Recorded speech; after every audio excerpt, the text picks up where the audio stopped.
Hey guys, I'm Jay Randall. Welcome back to my channel where I discuss wisdom for the modern man. Thanks guys for tuning in to another live stream. I know I've been gone for a couple of days, but I am back. We're going to get back into these daily live streams. So I want to thank you guys for tuning in. Today I have an interesting one for us to get into. Now, today's topic, as you can see by the title, is about the consequences of feminism. And I found recently a really good in-depth debate, a back and forth where the people at the table are discussing the topic of feminism and its impact on society and specifically the culture when it comes to dating relationships between men and women and how it's affecting the genders. Now, what's interesting about this particular debate is that usually when we see debates when it comes to the topic of feminism, usually there'll be one of the party at the table will be anti-feminist, and the other will be a feminist. So the debate is usually between two opposing ideologies. What I like about this particular debate is that both people at the table, all three, maybe even four, are feminist, and yet they're in disagreement. And I was honestly surprised at some of the takes that two of the ladies at the tables had. One, I wasn't surprised. The other two, I was actually very surprised. And I like this back and forth because it's essentially different perspectives on the same ideology. And it is a very in-depth, very real, grounded, down-to-earth discussion about how this is actually affecting people. The good, the bad, the ugly. And we're going to get into that today. So thank you guys again for joining the live stream. If you're just now joining or you're watching this later, I really appreciate if you guys leave a like on the video, leave a comment down below, let me know what you think. And also consider subscribing to the channel if you like this kind of content. I'm trying to get to 1,000 subscribers, and I really appreciate your guys' help in helping me achieve that goal. So without further ado, guys, we're going to get right into the video. Let's start with some introductions. Louise, what is your professional background and what do I need to understand and know about your experiences that feed into your perspective on this subject? So my professional background, I'm a journalist. I write about ideas for a living. I don't have like a political agenda. I just write and say things that I think are true. In terms of how I arrived at some of my views on what we're going to talk about today, sexual revolution, the sexual revolution, which are sort of like the water that we swim in now culturally. And it wasn't until I got to university that I started gradually unpicking them. After I left university, I worked in a rape crisis centre, which was quite formative for me in that I saw some of the ways in which some of the feminist theory that I had learnt at university didn't quite map onto reality. And then after leaving that job, I became a journalist. Again, I kept thinking about these things. And I guess I've reached a point where I take a very mixed view of this history. I think there are good things. I think there are bad things that have come out of the sexual revolution. Louise, can you define for me what you mean by sexual revolution for anybody that doesn't know? Because it's going to be quite an important term today. Right. So I think that there are two things, really. The ideological event, really, of the 1960s and 1970s. So this was a period of, not just in relation to sexual relationships, but all sorts of things, a period of really questioning and challenging traditional ideas, and particularly traditional Christian ideas to look like. I think actually the point... Hang on one second, guys.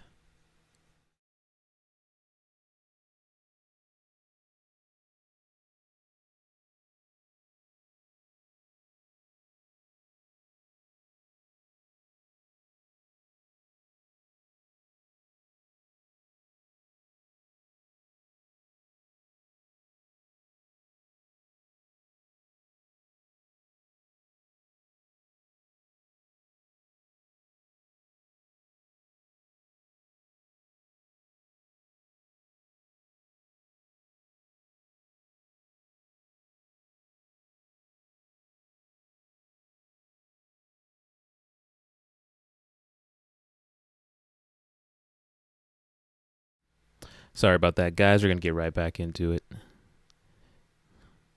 and that those traditional ideas are necessarily questionable, are necessarily fit to be challenged. I think that's the ideological thing that we're talking about. But there's this other thing that happens at the same time, which is partially connected, which is a material change. So you have the introduction of the pill, the advent of safe abortion. Remember, historically, abortion is not safe. So you have the advent of safe abortion, and of course, it's decriminalization. You have things like the washing machine and central heating and all sorts of other domestic appliances, domestic technologies, which actually have been enormously important in changing sexual relationships, because all of a sudden it means that this basically takes less time to run a home, and so it becomes more possible for women to enter the workforce. So then you see this wave of not only changing marriage rates and birth rates, but also women entering the labour force en masse, and really some enormous social changes, like so enormous that it can be a little bit hard in 2025 to realise how enormous they were, because we've become used to them. We'll talk about all of that today. Going clockwise then, Erica, same question to you about your background and the work that's fed into the perspective you have. I'm a psychoanalyst in private practice. I'm an author. I write books about parenting, and the book I'm probably most well known for is my book Being There, and it's basically about the neuroscience of attachment, or the importance of mothers in the first 3 years of a child's life to create emotional security, which lays down the foundation for mental health in the future. And so from my perspective, I guess the conversation we're going to have, I should say right off the bat, I consider myself a feminist. But I consider myself a term that I like better and that my community uses, the people that I work with, and which is I consider myself a maternal feminist. Basically, there was a school of thought called maternal feminism, which really elevated women in their work as mothers and really talked about it as very important work. And so I'm not an anti-feminist, and I'm certainly for women to have choice. So it'll be an interesting discussion. I guess you could say I'm more of a centrist on this topic. As Louise said, there are parts of feminism that I think really helped women, and there are parts that really did a lot of harm to children. And lastly, Deborah. Yes. Same question to you. So I am best known as the host of the Guilty Feminist podcast. And I started that podcast to learn about feminism. And I have since researched a lot. I wrote a book called The Guilty Feminist. I've just written a book called 6 Conversations We're Scared to Have, which does also challenge some of the directions that we've gone, but more in about how combative we've become as progressive people to each other, and how difficult it is to talk to people on the right now, and how we need to get back in rooms and we need to be having difficult discussions like this. So it's interesting what Louise says about being raised in a progressive household, but then being disillusioned and thinking that there's some ways in which life was better before the sexual revolution, because I'm effectively a time traveler. I did live before the sexual revolution, because when I was 14, just coming into my puberty, my family joined a religious cult. I didn't have any normal sexual development, and I didn't get out, I didn't escape that patriarchal cult till I was in my mid-20s. So I know what it is, and I do not believe women want it. I know what it is to not have autonomy, to not have agency, and to not have emotional freedom. And those are the 3 big things that I think the sexual revolution gave women. First of all, agency. I think it's just, agency is so important. So agency is just the ability to go around and choose what you do moment to moment. And autonomy is, can I decide what my life looks like, the shape of my life? And emotional freedom is the third one. And I don't think the sexual revolution did give us emotional freedom, because I think we're still sitting in a lot of guilt as women as to, like, if I'm at work, I should be at home with my children. If I'm at home with my children, am I providing for them financially well enough? Or am I going to have a career when I go back to work? If I'm doing both of those things very well, am I a good enough daughter, friend? Am I running a half marathon for charity? I don't think women have any of those guilts anymore. I think women have completely embraced the mean, their lives, their happiness. That's it.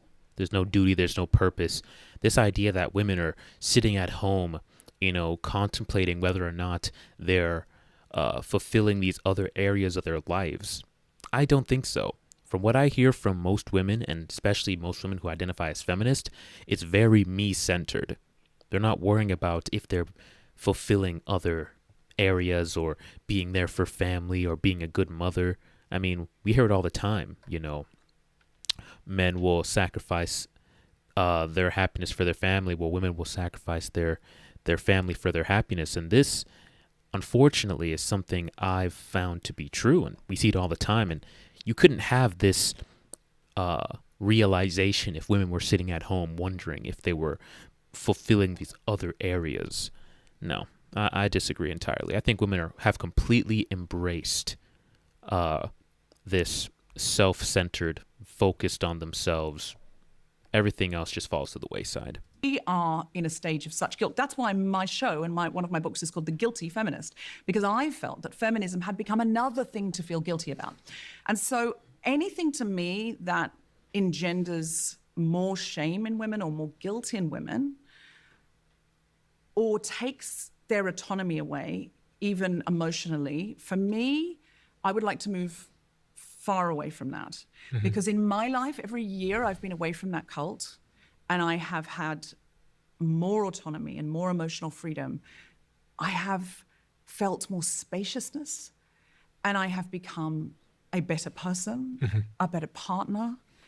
I have maternal roles in my life. It makes me so much better in those roles if I'm filled up, if I'm creatively fulfilled. And it also makes me a better person in my community in every way. So that's, for me, what feminism is. So autonomy, emotional freedom, and if I reflect on those three words, Louise, autonomy, emotional freedom, and agency as the byproduct of the sexual revolution, would you agree with that? Yes and no. So I think that, can I give an example that is like quite dark, but I think throws us immediately into like some of these really difficult questions about freedom and whose freedom, right? There's this line from Matthew Arnold that I really like: freedom is a really good horse to ride. And so an example from my professional life, which I think highlights some of the issues about sexual revolution promoting freedom, the law around BDSM. I won't go into the details because it's boring, but there's like complicated law around BDSM, basically. Like, so this is bondage, domination, sadomasochism. So people basically doing consensually violent or abusive things in sex. So stuff that would law around it is complicated. The law basically says that you can consent up to a certain level of harm.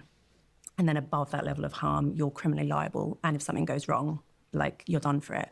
And there's been ongoing campaigns by proponents of sexual freedom to loosen these laws and to make it so that you can consent to more than what you legally can at the moment. So consent to like serious body modifications as a sex thing, or consent to quite serious violence, liable.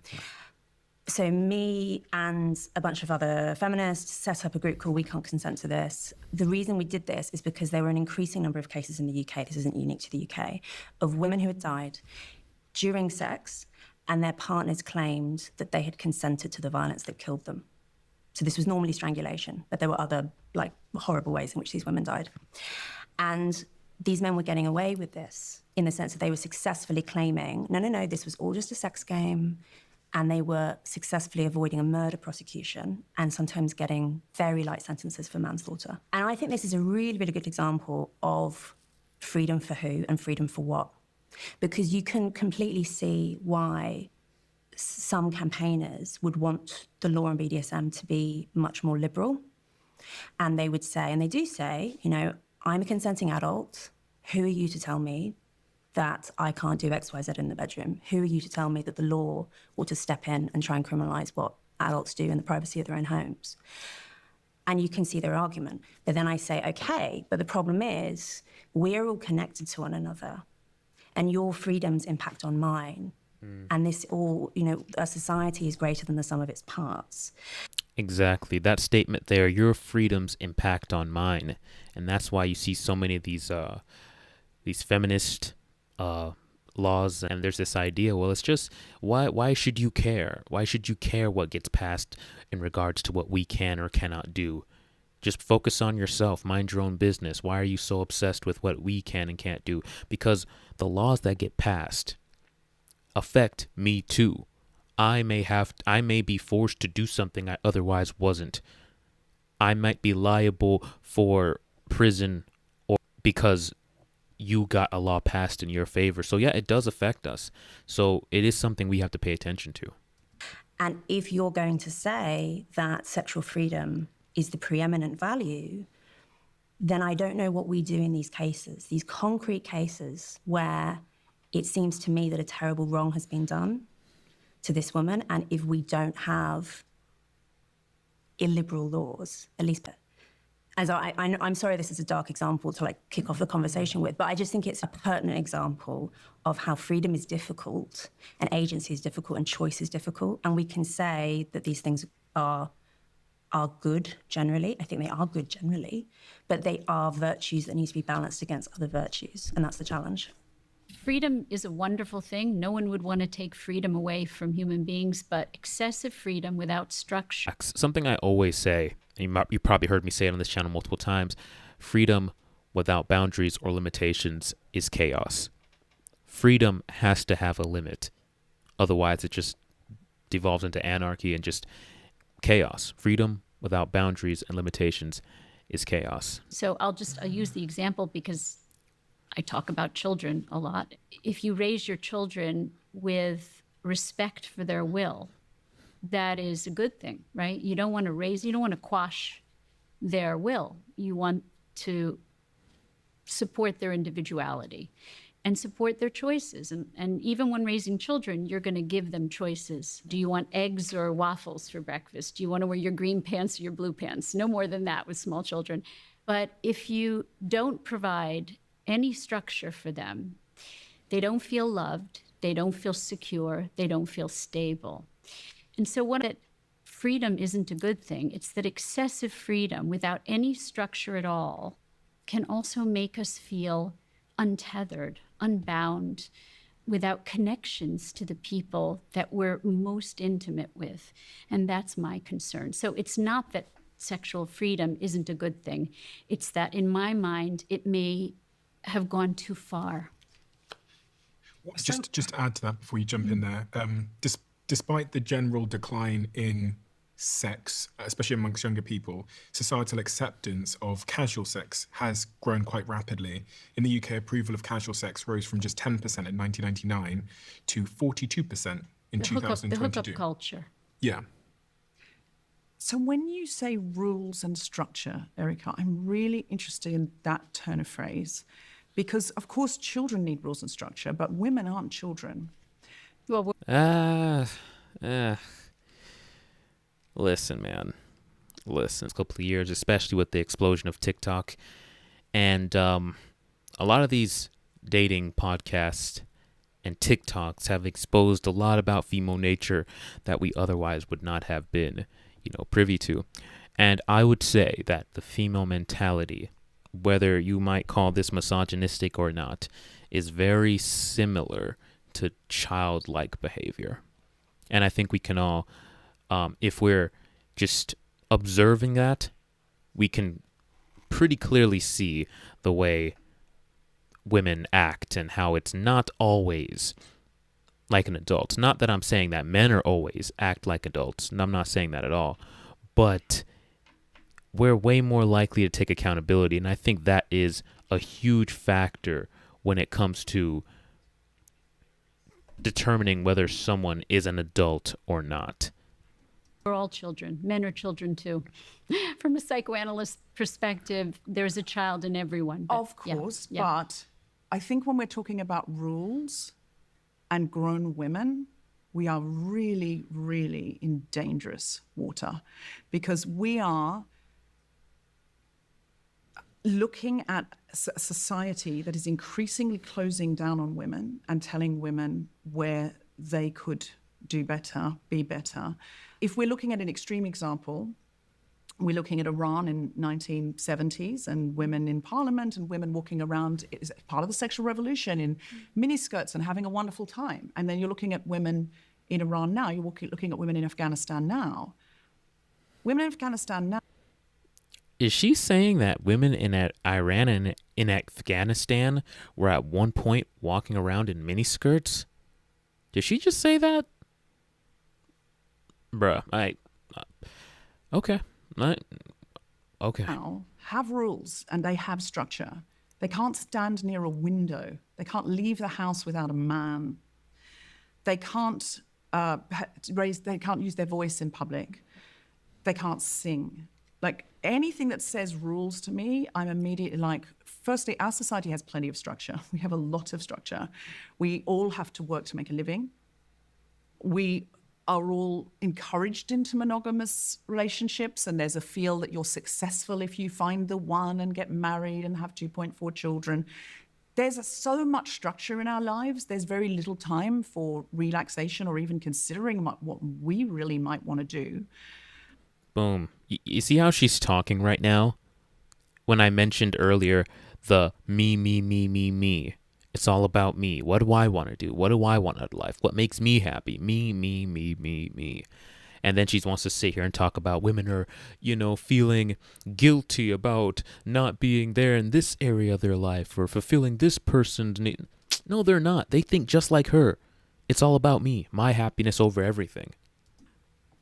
I would be very intrigued to know what you mean by women should have rules. Yeah. What do you mean? So first of all, I don't agree with you. If I can just say that I don't agree that we are encouraging monogamy. I think we're encouraging polygamy. Yeah. And I don't mean marriage polygamy. I mean multiple partners. Young people are hooking up. I wrote an article for the Institute for Family Studies on why and the statistics on the hookup culture and what it's doing to young people in terms of their mental health. It's causing them to feel more depressed, more anxious, more embarrassed, having more regrets, self-esteem issues. It's got some major implications, and we're talking the statistics say 72 to 82%, 72% of young men and 82% of women. Young women are feeling depressed and anxious after these casual sexual encounters. Tinder has an ad that says, "Meet the love of your night." Wow. What it does is it takes something so sacred and intimate, and it turns it into something not just casual, but it turns it into something irrelevant, unimportant, and dangerous, if you ask me. Yeah, it's just like no different than any kind of like meaningless act. It's just like, oh, we want to have fun. Like just a thing to go have fun to do. It's a thing that has huge consequences, has just been completely just meaningless. And so now men and women, I would say, as the stats show, mostly women, overwhelmingly so, are feeling this sense of just like detachment and anxiety. They'll sleep with a guy and they'll wonder why, they can't get him into a relationship, and they wonder like, am I good enough? Why wasn't I good enough to get him? Well, of course she has to bring more to the table, but people would only engage in those kind of acts if they really felt something for each other. Now it's just, I want to have fun tonight. That's just part of the fun. That's just part of the itinerary for the night. We go out, we listen to some music, we see a person, we talk for a little bit, and then we just go do the deed. Back of the car, random room at the hotel, back to his place, back to your place. And then you're just this emotional, huge emotional, intimate spike in your life, that moment. And then the next day comes and it's just gone, as if nothing happened, as if it meant nothing. And we're not programmed for that, especially women. They're not programmed to just engage in these very deep, intimate acts and then wake up the next day and never hear from the person again. And it just happened. Yeah, that's not normal. Even for guys, it's more normal because of our biology, but it doesn't have good long-term effects for either men or women. Emotionally dangerous, and it can be physically dangerous. If you're having casual sex, you could get a sexually transmitted disease. AIDS is still around. I think in a way, what we've taught our kids and what I encourage the young people that I work with is that experiment with sex. Care about the people that you're experimenting with. Find people who care about you and who you care about. So that structure. Can I just counter about this sort of idyllic option of monogamy? In the United Kingdom, the police receive a domestic abuse-related call every 30 seconds. Yet it's estimated that less than 24% of domestic abuse crime is reported to the police. 1 in 4 women in England and Wales will experience domestic abuse in her lifetime. On average, nearly 2 women are killed a week in this country. And I know that America has a similar story, but probably worse because there's guns. This is around the world. It's the same in Australia. It is not an either or. It's not that women were so happy and fulfilled in the 1950s because their husbands would go to work. And I mean, watch Mad Men, which is it's a sort of researched idea of how things often were for women then and men, and how, Don Draper would go off into the city. He would have a fulfilling career. Then he would sleep with any number of women and come home to his wife who knew he was having affairs, who could sense it, who could vibe it, who could smell the perfume, and had to just put up with it until she couldn't any longer. Mm. And she was at risk of STDs because he was going out and doing whatever he wanted. Man, feminists love painting that story of just this heartless man who didn't care about his wife, did whatever he wanted. He was abusive, didn't care about her emotions. And then on top of that, she brought up the stats when it came to domestic violence. What she didn't bring up is that most of those cases take place when the couples are not married. So when they're just cohabitating, not when they're in a married relationship. The married relationship, those stats go down. They're not erased, but they go down. That mostly happens when the couple is just cohabitating. It's a boyfriend-girlfriend situation, living with each other. And on top of that, she didn't mention how much of that is the women hitting the man. Because we're learning now that women can be just as violent, if not more violent than men. We just weren't looking at the data correctly, or the data is just now finally coming out. And Pearl from Just Pearly Things, brings this up, and she does a lot of live streams where she brings up this kind of data, which is very, very crucial. I know Andrew Wilson also brings up this kind of information. We have this idea that the violence is majority one way, where it's the man hitting the woman.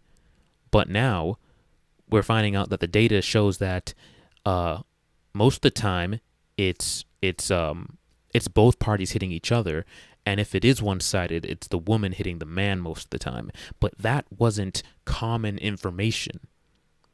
There's this knowledge out there that we all just believe, and it's just been pushed so much that we just all assume it's the case, and we never look at the actual data to find out that women are just as violent, if not more violent, than men in relationships. But she doesn't want to touch on that because that skews the message that she's trying to push, which is that men are these evil individuals who are setting out to just dismiss their wives and abuse them. The idea that, and since we've gone into a more, yes, people hook up before they find the right one, but there is pressure to have the rom-com ending. Most people, if they're hooking up, are hooking up to have sexual satisfaction while they are looking for a longer-term relationship. Or they're not, and they're really happy single, and they're finding fulfillment. And that is the spaciousness and the freedom and the autonomy to do that. I love that women can choose that now. Yeah, but look at the mental health crisis. They're not, sure, they have the freedom to do it, but what are the results? Are they happy? Are they finding the partner while they're sleeping around? While they're sleeping around, and then you say they're actually still looking for a partner, their body count is going up. The trauma they experience with these different relationships is going up. Now they're losing value to men because they've had more partners, and they have more trauma, which is also making them lose value to the men. So the very men that they becoming less and less qualified for that guy as they engage in this lifestyle. So it's shooting them in the foot, but you're telling them, go out and explore, go out and have these experiences. Well, your ultimate experience is going to end up being you alone by yourself. I love that women can say, I'm really happy single. This settling for someone who's not good enough for me, or it doesn't suit me, or it doesn't fit me, doesn't have to happen for me anymore. Typical I can live language. my full self, and maybe my career is more important to me, or fulfilling, or my friendships, or my desire for travel. I love that we have options. I want the women watching this to appreciate all the options that they have. You don't have as much options as you think. You have limited options. And on top of that, you have limited time. You want to get the best guy. You want this dream guy who meets all your standards and expectations. Well, you got to play your cards to put yourself in the best position to win, which means you got to play this game while you're young, because that puts you in the best position to win. You got to also align yourself with what the man wants, which means low body count, low mileage, little to no trauma, and being willing to be feminine and submissive. That is the blueprint to win for a woman. But feminism tells them, no, focus on your career, put men last, push that relationship stuff off until your 30s, late 20s, 30s. That's when you start trying to find a man, when you're well established into your career. But by that point, you are now in the worst position to play the game to win. You now are at the mercy of like literally whatever you can get, because you are now well out of your prime. So feminism is shooting women in the foot, but they don't want to acknowledge it. All the options that they have. If they want to be single, they want to hook up, if they're looking, but in the meantime having that sexual freedom, I want them to have it all. But if what they want is this monogamy that you're talking about, to find the love of their life and settle down and you can't have it all. Have 2 children or whatever they want, I want them to have that too. You can't. Deborah, can I ask, do you think that there is a cost to hookup culture and casual sex in regards to the implications it has on women, as Erica was implying, psychologically? And is that more adverse in women than men? I think human beings can suffer from too much choice. Like, we know that if you put 800 varieties of jam out on a supermarket shelf, people will buy less jam than if you put out 8, because they get confused.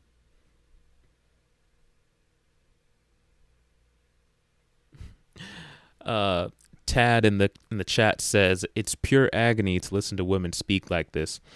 You know what? I hear you. I really do. But this conversation gets really good because a lot of interesting points are brought up. I hear you. A lot of women, hearing them go back and forth, it can get really annoying. This one on all of them.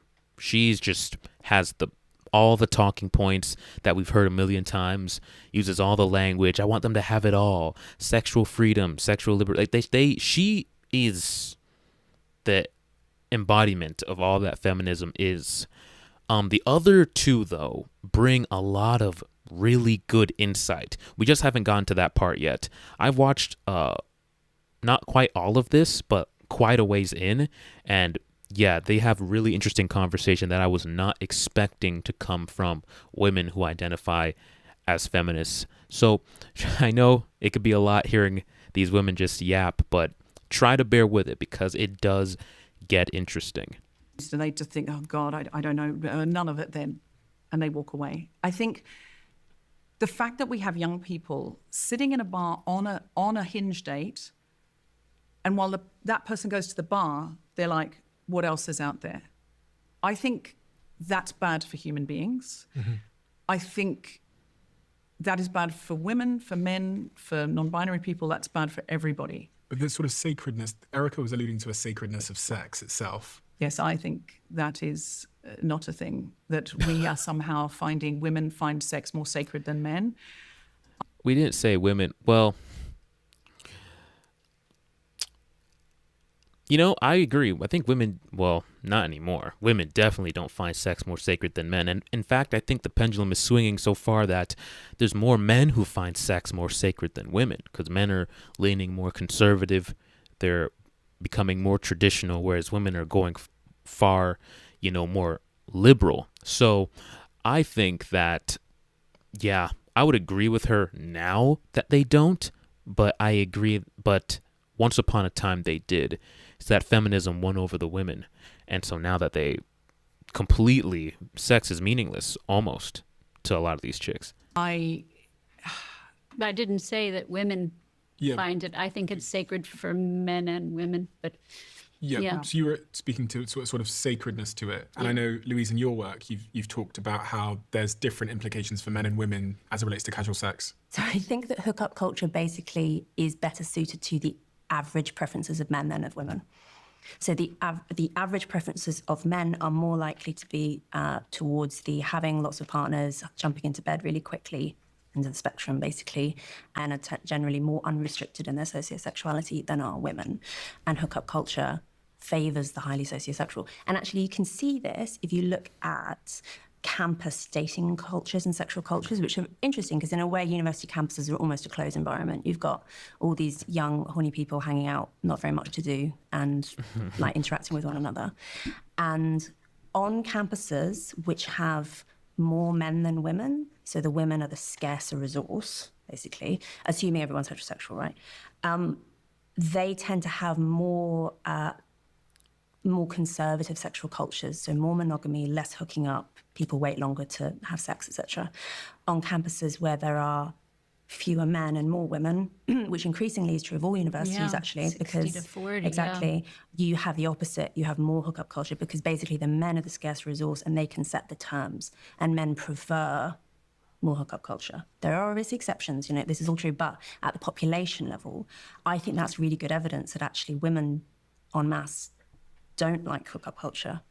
And see, this is why I liked this whole discussion, because feminists themselves are having to come to terms with what they're pushing and how it's actually coming at the detriment of women. This whole idea that feminism is female empowerment and women are better off with it. But now they have to have a real conversation because, see, at first, the effects of feminism was just something we can just kind of slightly observe.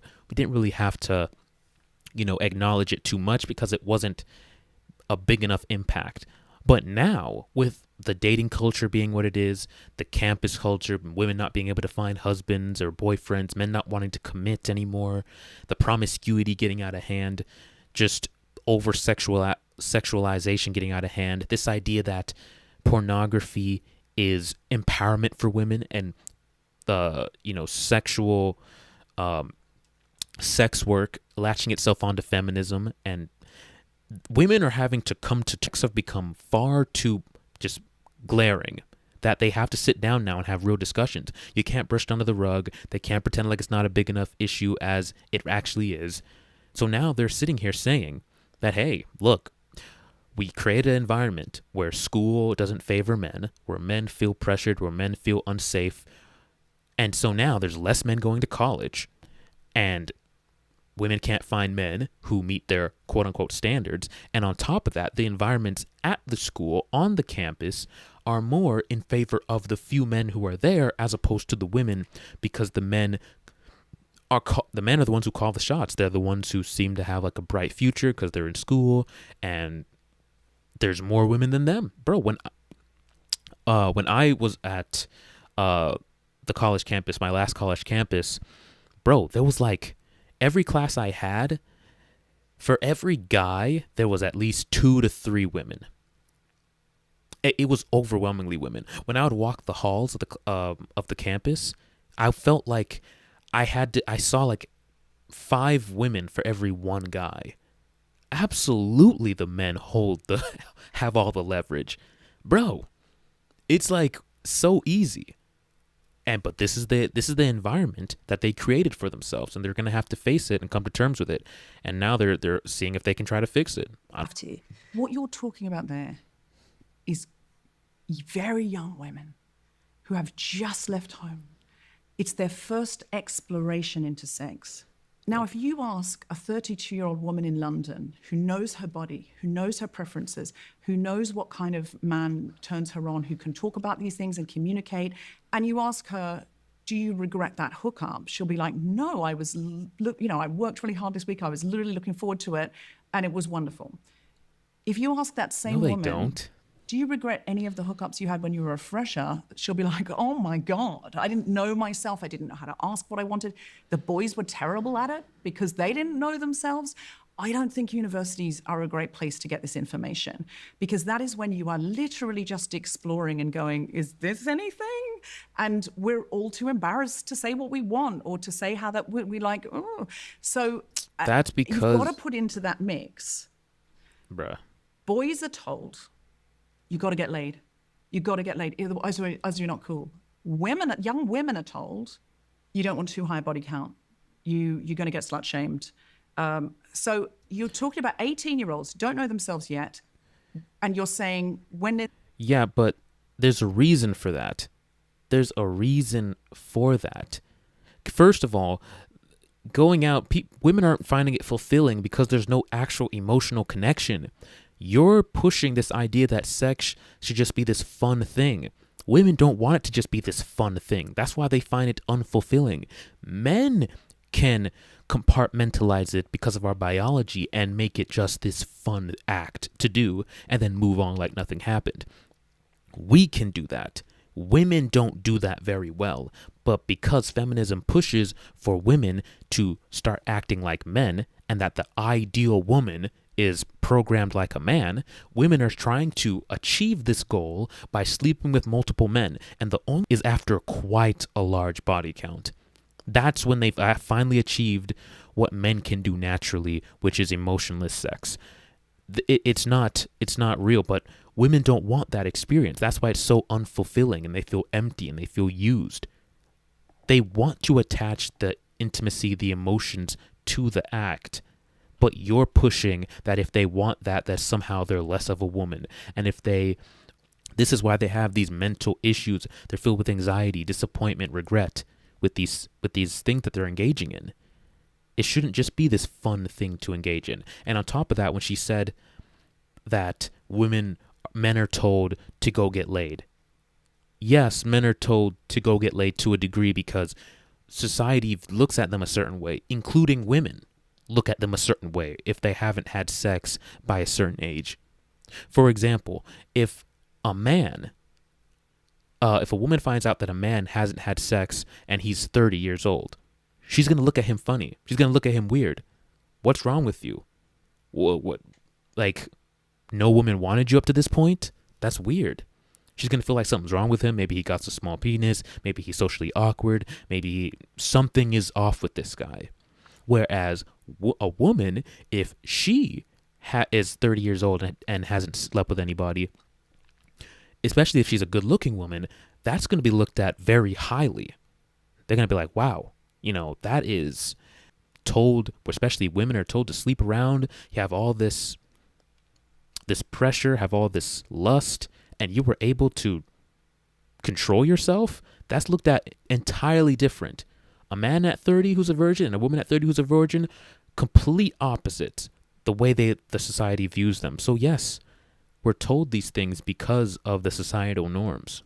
When men are scarce a resource, it's one way, women another way. That is exactly what I would expect to see. We are currently experiencing in our sexual culture where, yes, there's some structure, yes, there are some rules, but we are much, much more sexually, not just liberal, but even libertine than, say, the sexual culture of our grandparents or whatever. I think everyone ought to be able to agree on that. There clearly is a change now in the sexual culture from previous generations, and it's mostly to do with the pill, as I argue.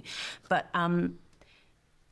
the expectation is kind of, as you say, that you just have to figure it. I think that, Deborah, you're actually right that most people do in the end aspire to monogamy and having children and everything. But there's also an expectation that you're supposed to experiment a bit in the meantime, and it's kind of actually weird to be a virgin on your wedding night. And I think that, yes, girls have to tread this really difficult tightrope where on the one hand they are at risk of slut shaming, but they're also at risk of being called frigid. They are much, much more at risk actually of being called frigid than in previous generations. And they just, Yeah, well, that's because you guys have set the standard that sexual liberation is the standard for women. So men expect sex now. That wasn't the case previously. You wanted to make sex free, and now you still want men to wait. Now you want to backtrack and want men to value it. It's like, no. Like I would love for men to value it again, but that is going to have to come with women making it valuable. You can't just sleep with a bunch of men and then expect guys here and there to wait. It's like, no. If a woman has been a virgin or is a virgin when she meets the guy, he might not want to wait, but at least he'll respect her because he can see that, okay, you know what, you're a virgin. It makes sense that you would not want to sleep around. You have a standard, you have a firm standard, you have something that's valuable that you don't want to give up for free. Makes perfect sense. Even if he's the most horny guy in the world and he wants to have sex with her, he will be frustrated, but at least he'll have respect for her. He'll understand. Take another woman who slept around, had other partners, and then she comes with that same standard. He's going to be like, screw you, I'm going on to the next one. And he's not going to have respect for her. In order for women to have respect, they have to abstain from sex. I'm sorry. That's just the way it is. They're going to have to abstain if they want men to respect it, if they want men to find it as valuable, sleeping around, and then come to men and expect them to value something that you've been given up willy-nilly. The idea that we can escape from social judgment around our sexual choices is probably not realistic. I think that basically that's what humans are like. We do just tend to be judgmental about this. But anyway, I don't think it's very wise to subject girls to this experience, is how I would put it. To say that you have to go through the hookup culture. I know Go people through who the are mill. opting out. I know young people who are But it's absolutely hard. opting out. They're No, like, I know, no but action at all. I'm going to agree with her and say freedom has become a pressure. There's become a societal pressure to be free. So I know it's- many young people who are opting out of the apps. Okay, who I'm don't want I'm that. a therapist and I see so many young people and I give lectures and people come up to me. So I can say, and I write books about adolescence, and I'm going to say that mostly the term hookup culture is used between 15 and 30. So you're correct in saying a 32-year-old woman should have the right to have sex with whoever the hell she wants to have sex with. And I'm right there with you. She should have choice, whatever. But young women, young men who are developing emotionally, mentally, Should not have the right. no, that's not shouldn't have no, the no. right. Let me. Can I finish? Yeah, sorry. Okay, sorry. So you interrupted, so I didn't get to I'm finish. so sorry. Okay, so they're more vulnerable. They are more vulnerable emotionally to what the hookup culture does to them. There's a lot of research to say that it causes loneliness, depression, anxiety, tons of regret, embarrassment, shame, self-esteem issues. And so, Yeah. of course, we want freedom. Oh, yeah. In fact, I'm probably more in agreement with you on most things than you think. But in this, I say that freedom can become its own prison. So if you think about the early feminists, the really early feminists, Mary Wollstonecraft, Mary Shelley, those women were fighting patriarchy. They were fighting a system that said they had to be a certain way. So of course I don't accept what Iran does to women. I mean, that, you know, but what's happened is if the pendulum swings too far, you have a different kind of patriarchy on the other side. You know, we say the extreme left and the extreme right actually meet in the middle. And so have we just we never want to take choice away. The idea of taking choice away from women to have sex with whoever they want to have sex with, that's not the point of this. It's, have we created a society which pressures young women in its own way to be promiscuous, to have lots of experiences? It's not all glorious, freedom. It is glorious, but it's also not. That if you don't fully embrace this sexual liberation, that somehow you're not fully embodying or experiencing what it is to be an empowered woman. That is baked in to being a strong, independent woman, is to wield your sexuality the way a man does. The way, not even just the way a man does, the way a reckless, I'm hot, I'm drunk, he's hot, let's get it on. That's it. That if you're not moving like that recklessly, then you haven't fully tapped into your sexual liberation. If you care at all about society standards or about what a man would want when it comes to a woman's sexual past, then somehow you're submitting yourself to the patriarchy and the patriarchal standards, and men sleep with whoever you want, however many you want, and you should still expect a respectable man to want you in the end. This is the prison that feminists have created for women. This idea that feminism isn't hurting women is so false, and that's why I like this discussion. It can be a pressure on young people to get rid of their virginity, to have lots of sexual experiences. And it's not all it's cracked up to be for them. It really isn't. In terms of their mental health, again, they are more, we say 9 to 25, really 27 in young men, is the second critical period of brain development, where they are very susceptible to their relational experiences and their environment. And so in that period of development, which is mostly what we use the term hookup culture for, it's in that very young developmental period. It's not just in college, it's throughout their 20s, until that wean. And so we have created a culture that confuses that brain, that offers too many choices, that pressures them into having multiple partners and many experiences, and leaves them feeling empty and lonely. Can I just say, though, again to the time traveler piece, I did not, you recommend, Louise, because I heard you talking on this podcast before, that people don't have sex till they're engaged. But if you're engaged, the next step is marriage. So presumably you're going to marry that person, i.e. you're going to sleep with, the first person you sleep with, if you take that advice, is your partner. So you're going to have one sexual partner for life. What's wrong with that? I do not recommend that. Ideally, Wow. because Of course she does. I came from a religion where that was the only option. And because I didn't meet anybody, I atrophied. I had no intimacy.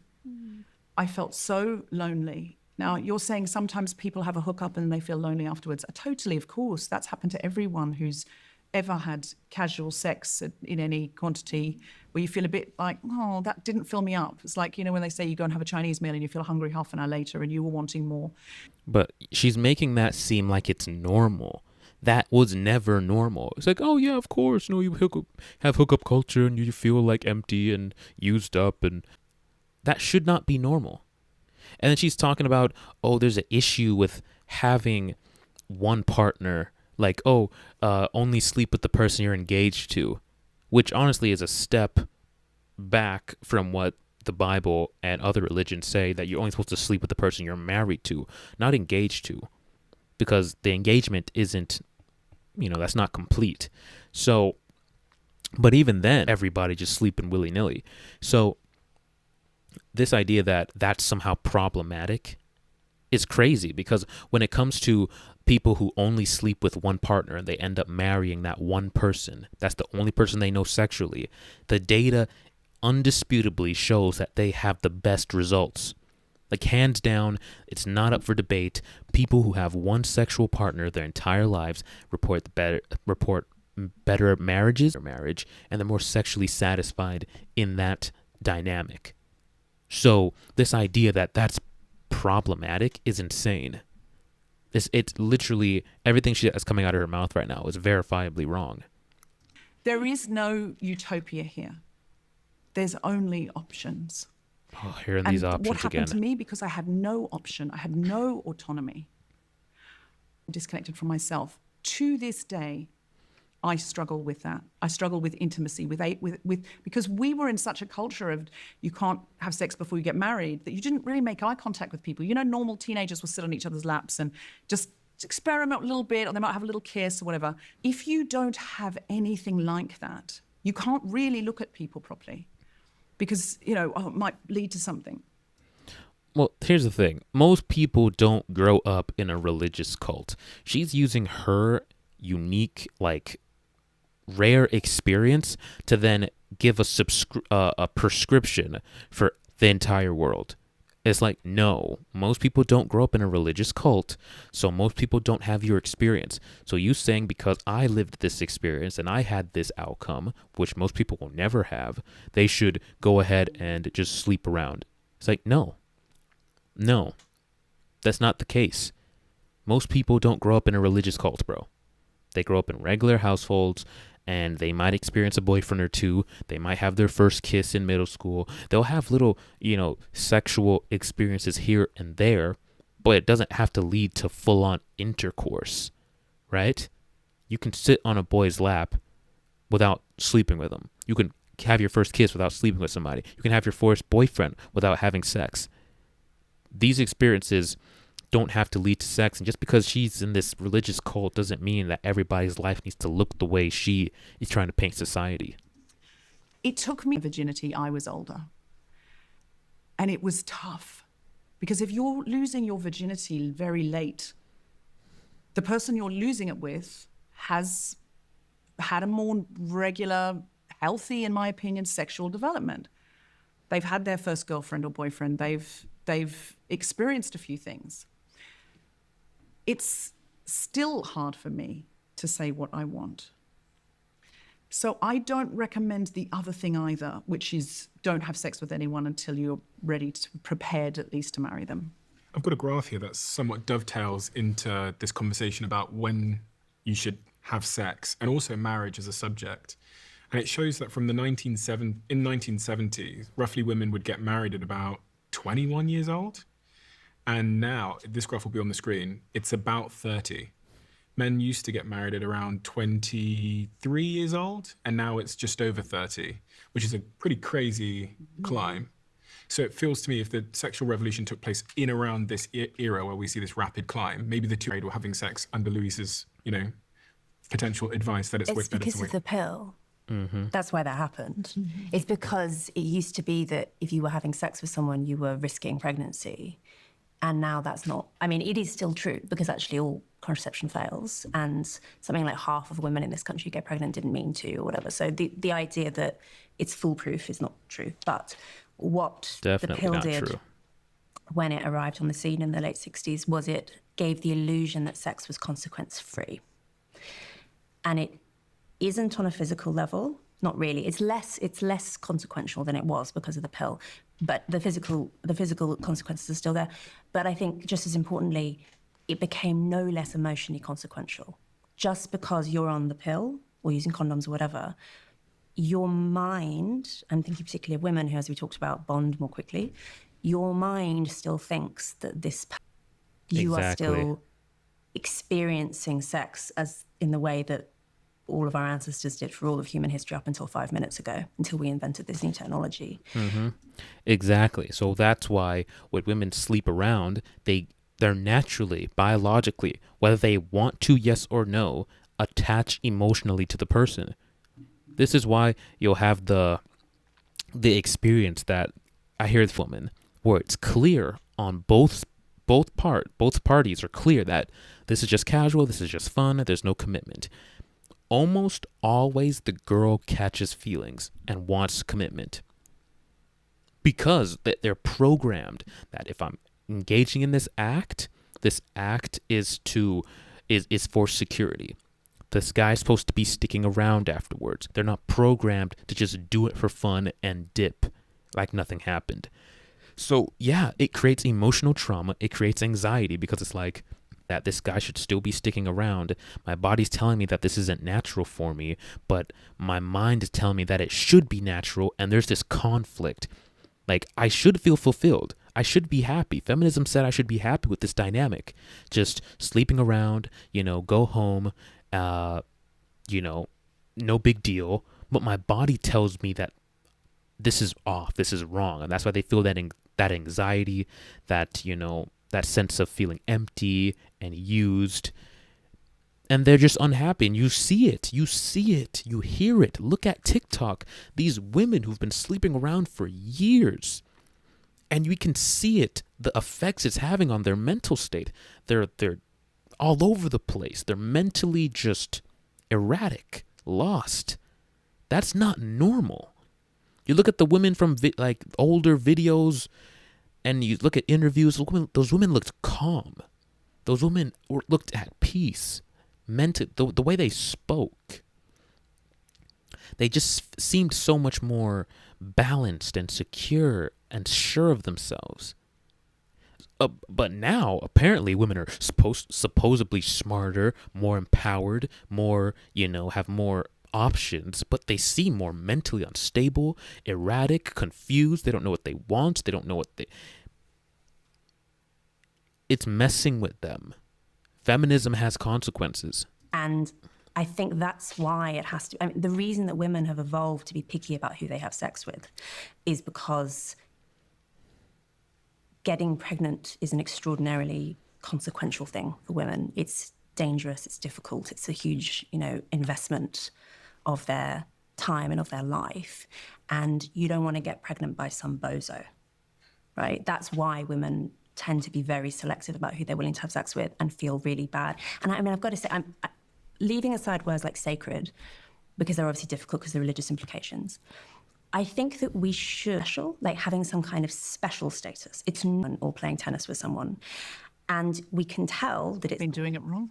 Well, but we can tell. Well, we could call it one of the most intimate experiences Good you can Lord. have as a human being. And that's why rape is so bad, right? That's why feminists because are it so... bastardizes the most intimate experience by making it into by turning it into violence. Rape is worse than theft, for instance, or rape is worse than assault, like non-sexual assault. And the law recognises that, and we all socially recognise that, because there is something uniquely intimate and therefore uniquely violating about having sex without consent. And I think that it's really hard actually to hold those two things simultaneously in mind and say sex is unimportant, it's basically just like a skill set that you can practice on other people, that it's a leisure activity, all this kind of... It trivializes it. Right. And then also say, but consent is extraordinarily important. Like, why? Look at her face, bro. Like, bro, like to her, sex is just like nothing, bro. Like, holy crap, look at her face. Sex has meaning? Sex is sacred? It's special? I shouldn't just be busting it open for any random guy? What the? I can't compute that. What are you saying? Do you not see the contradiction there? Autonomy. If I want it, if I want somebody, especially penetrative sex, you're talking about rape, you're talking about penetrative sex, there's nothing worse than somebody inside your body violating your actual insides. Nothing worse than that. That does not mean that women do not have sexual urges that are exciting. No, I know. I'm finished sentence. I wasn't allowed to interrupt. That women don't have sexual urges that are just about attraction and a moment and fun and play. Play is so important to human beings. Play. Sex is now play, guys. It's just, like a little tussle on the ground. Like when you used to like wrestle. I don't know if you had like an older brother or a little brother and you guys would like wrestle, or you had a dad. It's just play. It's just like playing outside. It's no big deal. It's just like playing basketball. It's just something to do. It's just normal. It's casual play. Sexual intimacy from her aspect is just play. Bruh. When I left that cult, it took me a long time and a number of different sexual experiences. Most people didn't grow up in a to find cult. out, necessarily find it with the first person you meet. They may not be sexually compatible with you. And you may not know how to communicate well with them and end up having a life of very boring missionary position sex. If you encourage young people just to have sex with the first person they meet and stay with that person, which I'm not saying you're saying, but I am saying if you don't have sex before you're engaged, well, engagement leads to marriage, you may end up compared to what you could have had. You might not. You might get lucky. The first person you meet might just be amazing in bed with you and you... If sexual fulfillment was so important, and I'm not saying it isn't, it definitely has its place. It's important, but there's a hierarchy of importance here. They're putting sexual fulfillment, like she is anyway, at like the top of the pyramid. That's the most important thing. If that was the case, then why is it that all these relationships where the man and the woman are most satisfied, whereas other relationships, they did do exactly what she said and put sexual compatibility and sexual fulfillment higher up on the totem pole, but they report lesser satisfaction? That wouldn't play out. It's important, but it's not all that's important. And the thing is, when you've only had one person, you have less to compare to. And on top of that, if you only have one person, you're more into how it's figure out a way to make it pleasurable, right? This idea that you have to go experience the most, like, I don't know, sexual pleasuring experience to have an accurate barometer of the guy you're supposed to commit to or the girl you're supposed to commit to. It's like, bro, no. Most people are average. Most guys are average size. Most women have average size vaginas. So they're going to fit together pretty well. Nowadays, women have been affected by pornography as well, not just men. And one of the ways that women are affected by pornography is this idea that a man needs to be like packing like a 7-incher plus to be qualified for a long-term sexual partner. It's like the bigger the better. Like every woman's running around as like a size queen nowadays. One, because they're actually experiencing it, because they have the ability now to select for men who have bigger, so everything falls under that. Can he please me sexually? How big is he? How long can he last? All this stuff is sexual first. Then is he attractive? Then is he sexually like superior to most men? Then can he provide? Then is he good to me? Then does he have morals and standards? So it's completely flipped. The whole dynamic, the whole like hierarchy of value, like super huge, or be able to be a porn star in bed, or the woman is going to have a lifetime of lack of pleasure. Bro, the male parts and the female parts were meant to go together perfectly. Men are average size, women have average sized vaginas. They fit together perfectly. I don't know why they would be unfulfilled. And if something's lacking, they talk about it and they make it work. And clearly that's the case, because people who have less sexual partners report the most satisfaction. So they're making it work and they're both happy. Find your space together and it might be wonderful. But I would say that is unlikely. And I would say that the reason that the pill changed how much sex women had and with what variety of partners is because it gave them autonomy. It gave them agency. Suddenly, and now they're confused. I can. And guess what? When I can, the 6'2" guy with a 8-incher penis. Now they can choose that. The women can go after that. But does that guy want to commit to me? Does that guy want to give me a relationship? There's your problem there. And that's why she said that it's having a negative impact on women, because they're not programmed to just go around and try different things. Let me try this guy. Let me try this nationality. Let me try this. It's like, bro, you're not built for that. You're not. So yeah, sure, you can try now, but can you get that guy to commit to you? Sure, you can go out and try the millionaire, but you're probably not going to get him to commit to you. You can try the guy who owns the yacht. You can try that super rich CEO. You can try the male porn star. Are any of them going to give you financial security? Are any of them going to give you commitment? No, probably not. when you give women the choice, which the pill did, to have some experience, we see that most women want some experience, want to find themselves sexually, want to feel, oh, this or not that, or yeah, or oh my God, this one. This is amazing. I could be with this guy forever.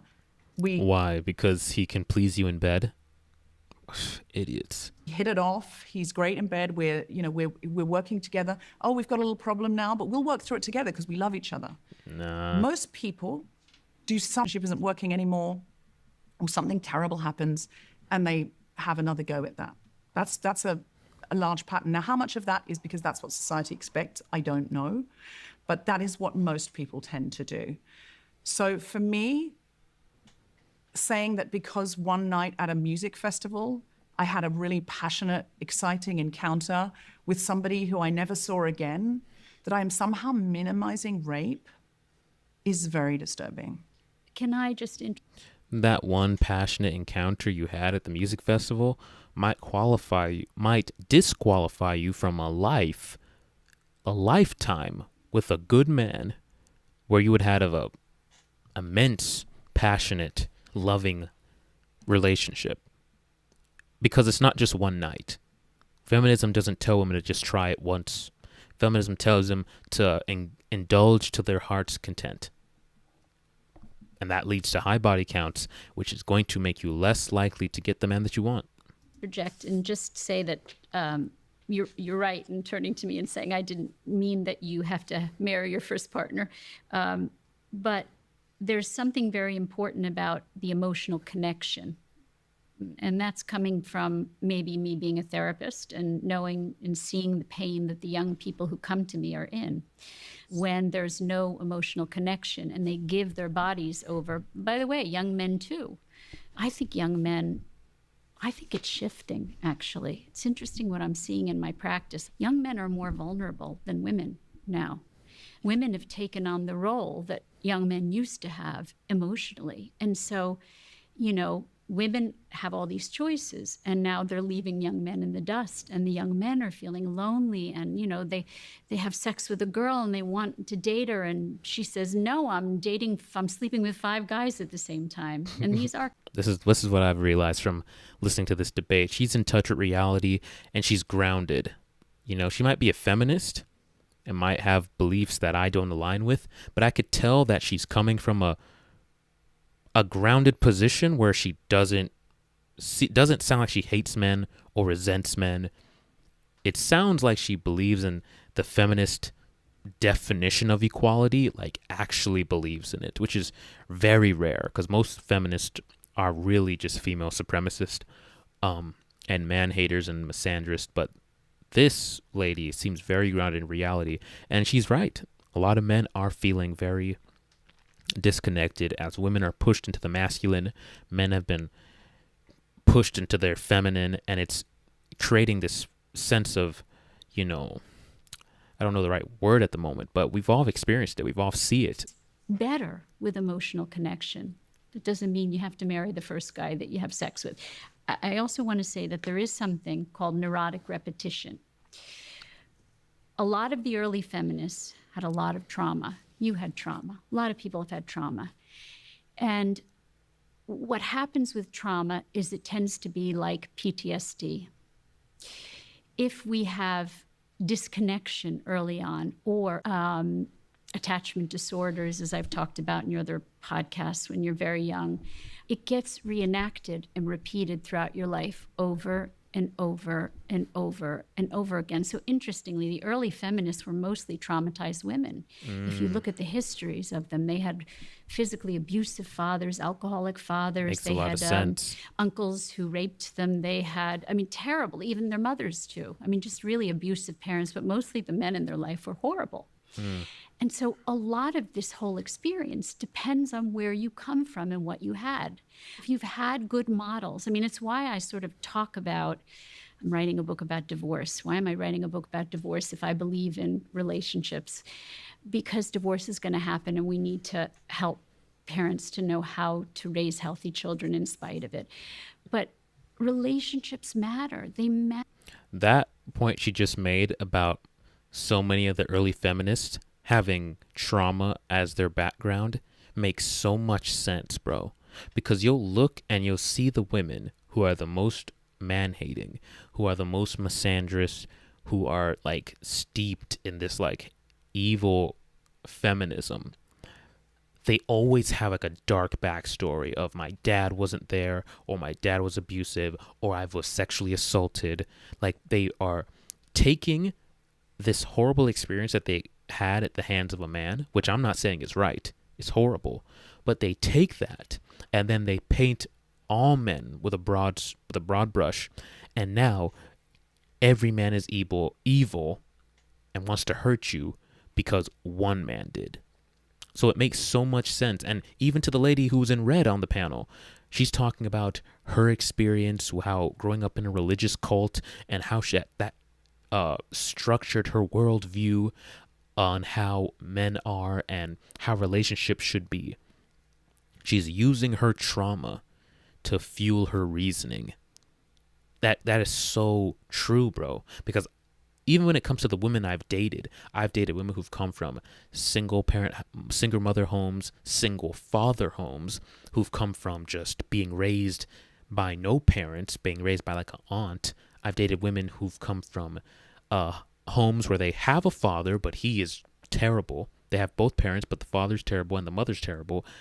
I've also been with women who've come from completely stable relationships where both parents are a good match and they're working together to create a, like, just very straight up. The ones who come from single mother homes and a relationship where the father is there, but he is like terrible or abusive or just not present really, those are the worst. Those women have the most trauma. Those women have the most baggage, and they have the least respect for men. So it's very important to understand the background of the person you're getting information from.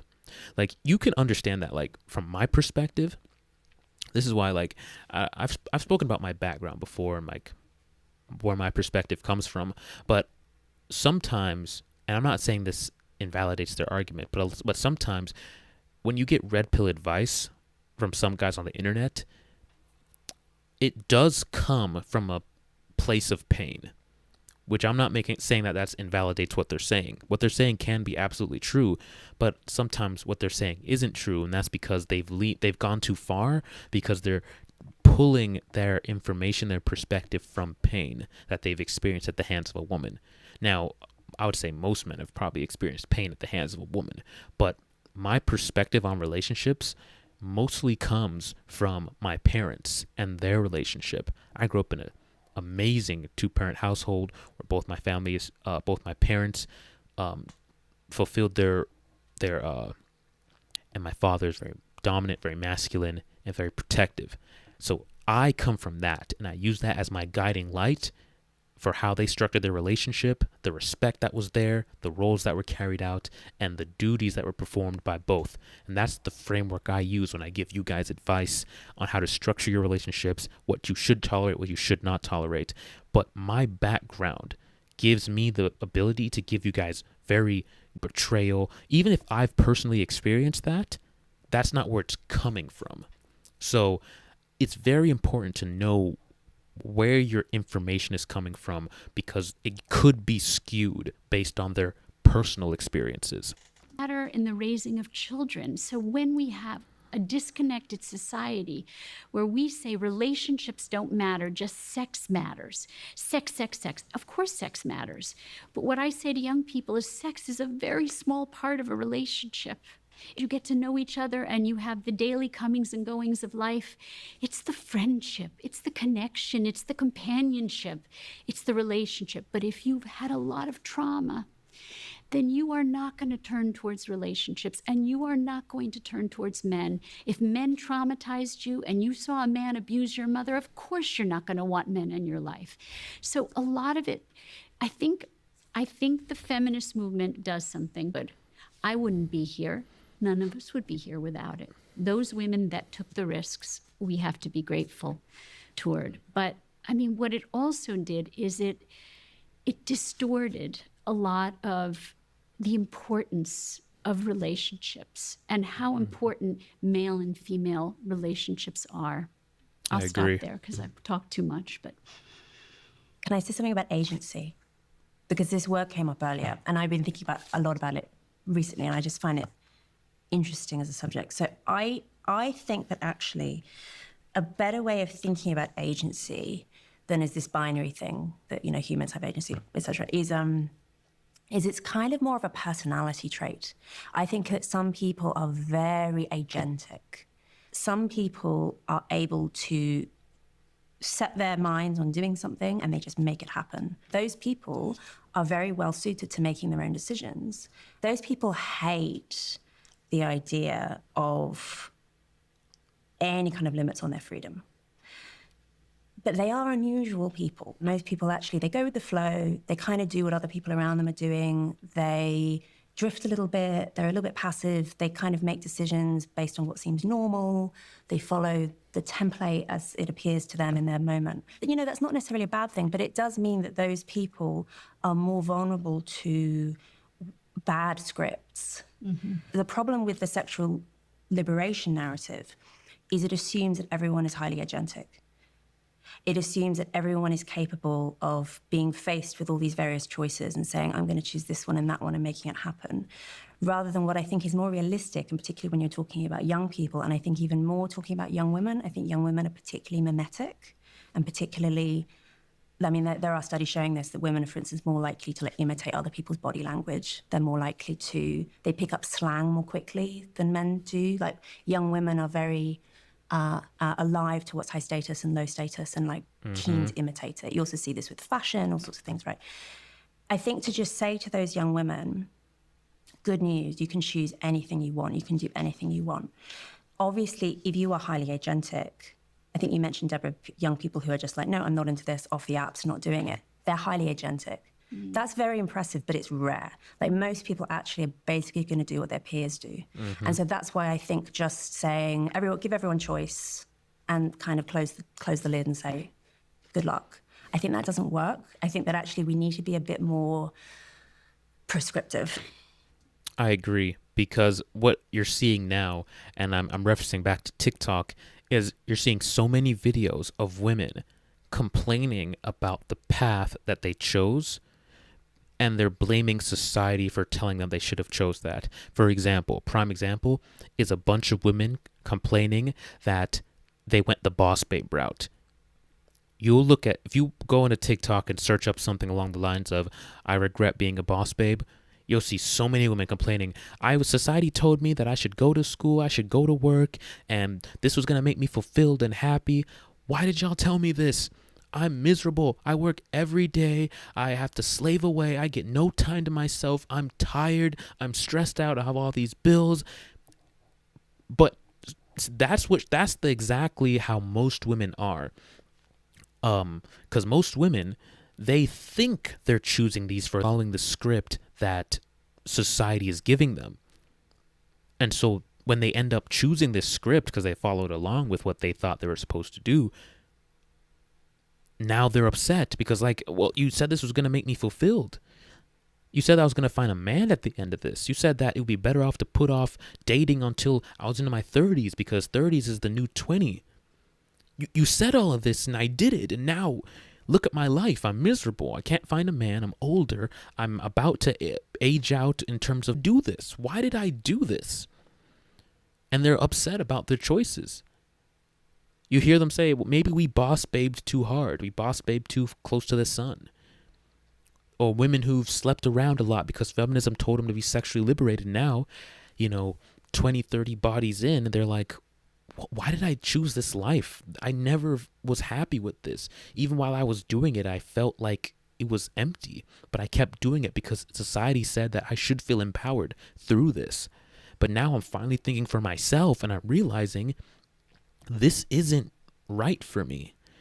Guys, women need to come to this realization sooner. What she said was so important, that most people are not this agentic, I'm going to make my own decisions, and whatever decision I make, I'm going to be happy with that.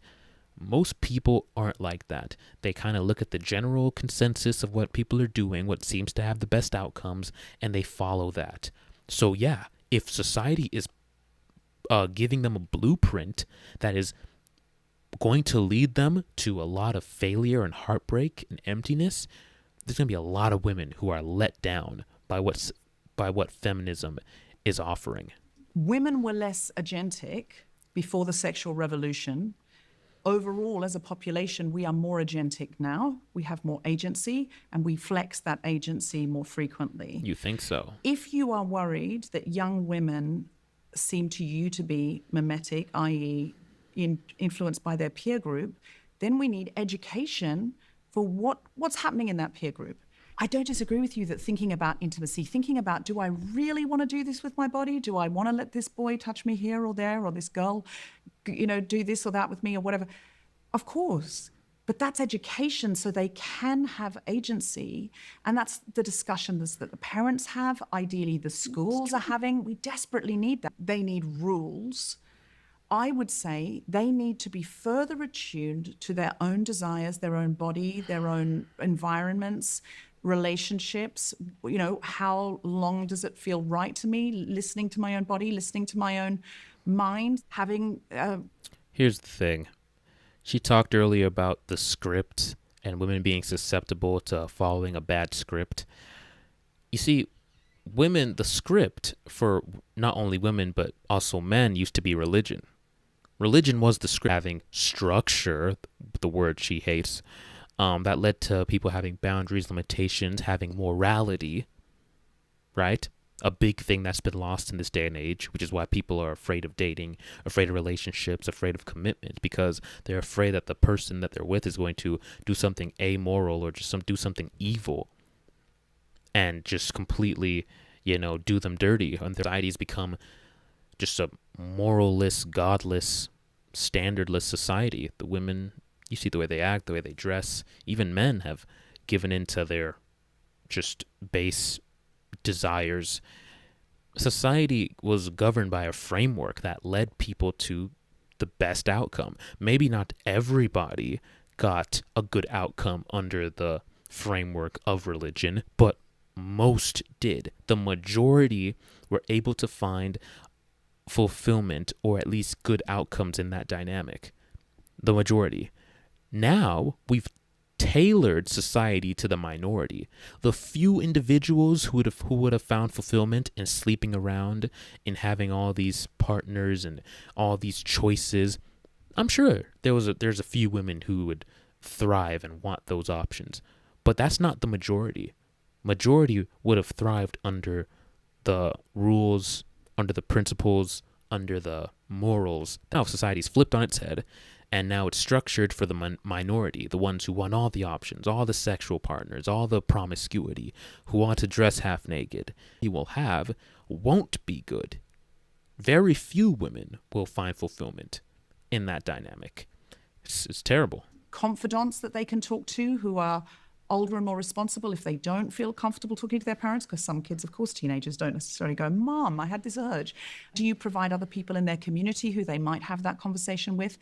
There are all sorts of ways that we can make sure our girls and our boys have agency and listen to themselves. But when I hear rules, when I hear it's just better for them not to until they're engaged and then just stick with that person for life, ideally, I fear that is taking us back generations, and women 100% were not happier then. They put up with more. I do want to separate I disagree. young people from what you were talking about, adult women. I want to separate them because they're not the same species. There's so much development going on in adolescence. And adolescence, as I said, goes on till 25. So by the time you're an adult woman, you are, for the most part, developed. By the time you get to 32, there's going to be stuff going on, but the major part of your personality and character development is pretty much set. And so that developing period is really more my concern. It's not that I'm not concerned about my older patients who come to me and talk about it makes them feel good. I would say, great, it's your choice. If that makes you feel good, wonderful. But in young people where they're developing, I agree with you that we need more education. I'm all for more education, but I'm for education. So we have so much sex education right now in schools, too much sex education, if you ask me. We're teaching 9-year-olds about anal sex. We're teaching them about genital warts. That's not something a 9-year-old needs to know, in school. So, but I think we're not teaching them about emotional connection, about relationships, about family, about the arc of a life, that if you want to be single and you want to have multiple partners and you want to be free, that's your choice. I have no problem with that. But we're not teaching about the importance of connection and emotional connection and building families. And so what do we have? We have a bunch of young people out there who are having sex but feeling empty and lonely and depressed and anxious and not knowing why. Because we are teaching sex, but we're not teaching about connection. Can I also say, and I don't know that it's true. And it's very true, because we're taught now that we need to live in the moment and just focus on the experience. Live in the moment and have an experience, whatever that is, whether it be drugs, sex, all that, just an experience. We're not thinking about the lifetime.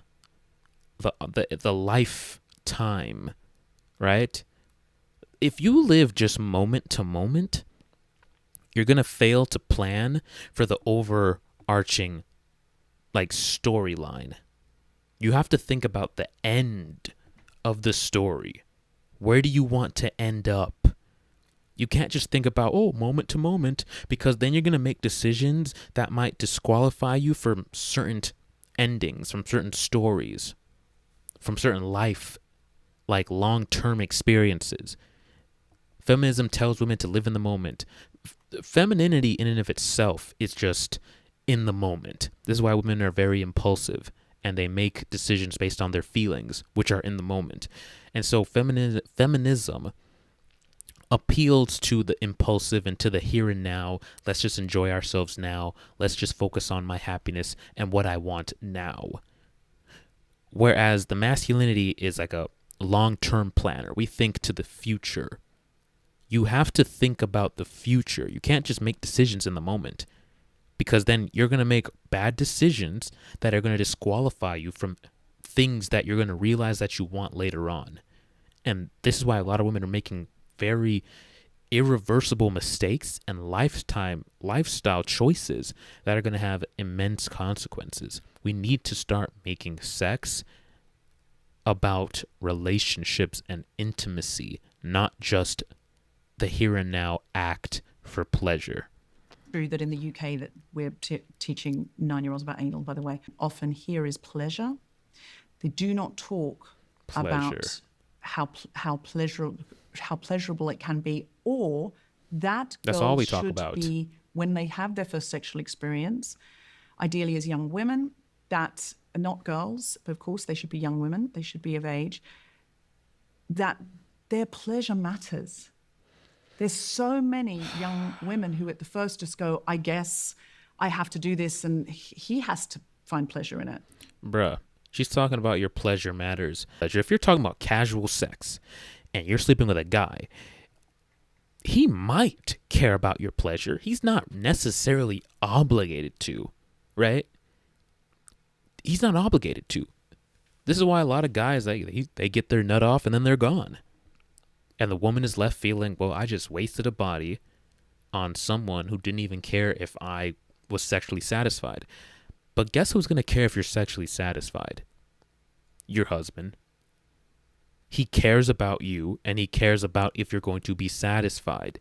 Some random dude you met at a club or at a festival like she mentioned earlier, is not going to care necessarily if you're sexually satisfied. There's no obligation to that. Your husband is going to care. So I don't know how you're going to create a society where you push men into giving a crap. It'd be nice if they did. They're not obligated to. But learning what makes your own body feel pleasure is a wonderful, wonderful thing. Knowing that it can give you great intimacy and it can be a lifelong relationship partner and all So of that's those a things. 1950s idea. The 1950s were a time, I mean, nobody wants to go back to the 1950s. You know, the books that I write, people come up to me and they say, you want women to go back to being pregnant and barefoot in the kitchen. I'm like, what? No, we don't want to go back. And they didn't know about, that sex could be pleasurable. And so we don't want to go back. What are you talking about? Sex could be, of course they knew sex could be pleasurable. Well, you thought like women of the past were just like these asexual creatures who anytime they had sex they were like in pain and they weren't enjoying it. Like they make women seem like they were literally like just like sex toys for these men. Like they were just having sex out like so wrong. That's so false. Just because women only care about their pleasure now doesn't mean that they didn't. We're living in a society where their pleasure was never taken into consideration. Like now, that's all that matters is pleasure, pleasure, pleasure, sex, sex, sex, orgasm, orgasm, orgasm. That stuff still mattered back then. Just because it wasn't the primary focus of everything doesn't mean that men were just like dismissive of their wives' pleasure in bed. Women didn't know about pleasure. What? We want to move forward. We want to take the best of, the highlights of the past and not leave all of the good parts of the past behind, and take the good parts of the feminist movement too, but there's a lot of it that's not so good. And I'm going to agree with Louise that there are so many young women and older women, but let's just say young women. Don't point at me and say older women. No, I'm old too. Older. Over dead. 32. I'll admit to Adult. over 32, Erica, and that's all I can give you. But that's all this we're time. doing. That's all. Bruh, why can't women just like accept the fact that they're old? Like it's so much like it's way more unattractive when an older woman is in denial of being old. It's way more like you have way more respect for her if she's like, yeah, I'm an older woman, and she just like stands in confidence in that reality. I'm an older woman, and they just embrace that. And there was this sense of like dignity and just respect and wisdom that came from that. Older women of the past weren't in denial about it. Now every woman in her 40s is to embrace it. That's life. We can all see it. You pretending like you're not an older woman, we can literally see the wrinkles on your face. We can tell you're an older woman. Being in denial of it isn't going to change the reality. Trying to say, don't say older woman when talking to me, as if that's somehow going to change the reality of the situation. You're old. Accept it. Stop trying to lie. Stop trying to hide from it. Embrace it. You're older than 25. There are so many young women who are looking to them the happiest. I don't love the word happy, but I think our young people are so very unhappy. They have never been so unhappy. The statistics on mental illness and unhappiness and loneliness we have all this sexual freedom. We have all of these feminist ideals, and yet young women are so very unhappy. Who's it I helping? think we've Who's got it a helping? causation correlation problem there. I think the world is not well.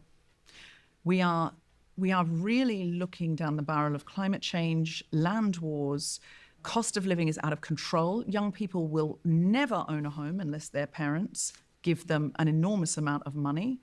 There are so many factors feeding into the unhappiness of people of all ages, and young people look at this long future and go, what is this going to be for me? I think to blame feminism for that is misguided. It has It's a huge piece part of the to puzzle. play. And remember that my lens is a lens of seeing patients who come to me for relational issues. So therefore, you've got a biased set of information. The people that are unhappy with their relationships come to you. Yes, everything's a piece of the puzzle, but Yeah, but I would say majority of people, even if they don't come to her, it's not skewed because you just see what people post online. You can see the comment sections. Both men and women are unhappy with the state of affairs of relationships. It's not a biased perspective for her to come to that conclusion, because even if when she looks outside of her practice, it's still reflected in the way men and women, what they're saying, how they're communicating, and the data is showing this itself. So she's not biased. if it wasn't this, it would be that. And what that was, oh, I'm stuck with this person now that we're not having sex and it's a miserable time and he doesn't talk to me and I don't talk to him, but I can't really get out of it. Human beings find ways to be dissatisfied with their lot in life. Somebody who we look at and go, my God, they're so fortunate, they've got everything they want, is probably one of the unhappiest people you know, because they're going, is this all there is? That's why often you'll see like a rock star or a movie star get absolutely everything they want and they have to go up a mountain to talk to a guru because they're like, well, I was hoping that I'd be super successful and wealthy and, have all this choice. And now I've got that and I'm still not happy. And you can't see how what you're saying is exactly what's happening with women. You're telling them to have it all. So they go out in pursuit of the money, the career. They want to be the most hottest, attractive chick on the block.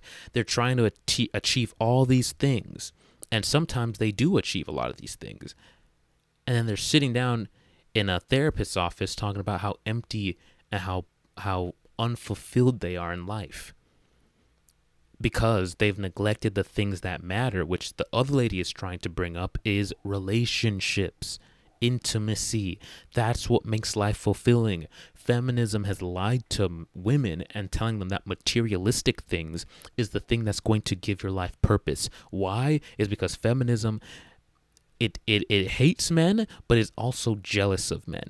And because men's duty to society is to go out and work so that they can bring home resources, feminism latched onto that and told women that, no, you need to go do that too, which is leaving women living this life that is ultimately going to be empty, gaining all these resources and status and career titles, and cool, you've got it now, you did it. And many of them are saying no. What was the point of all this?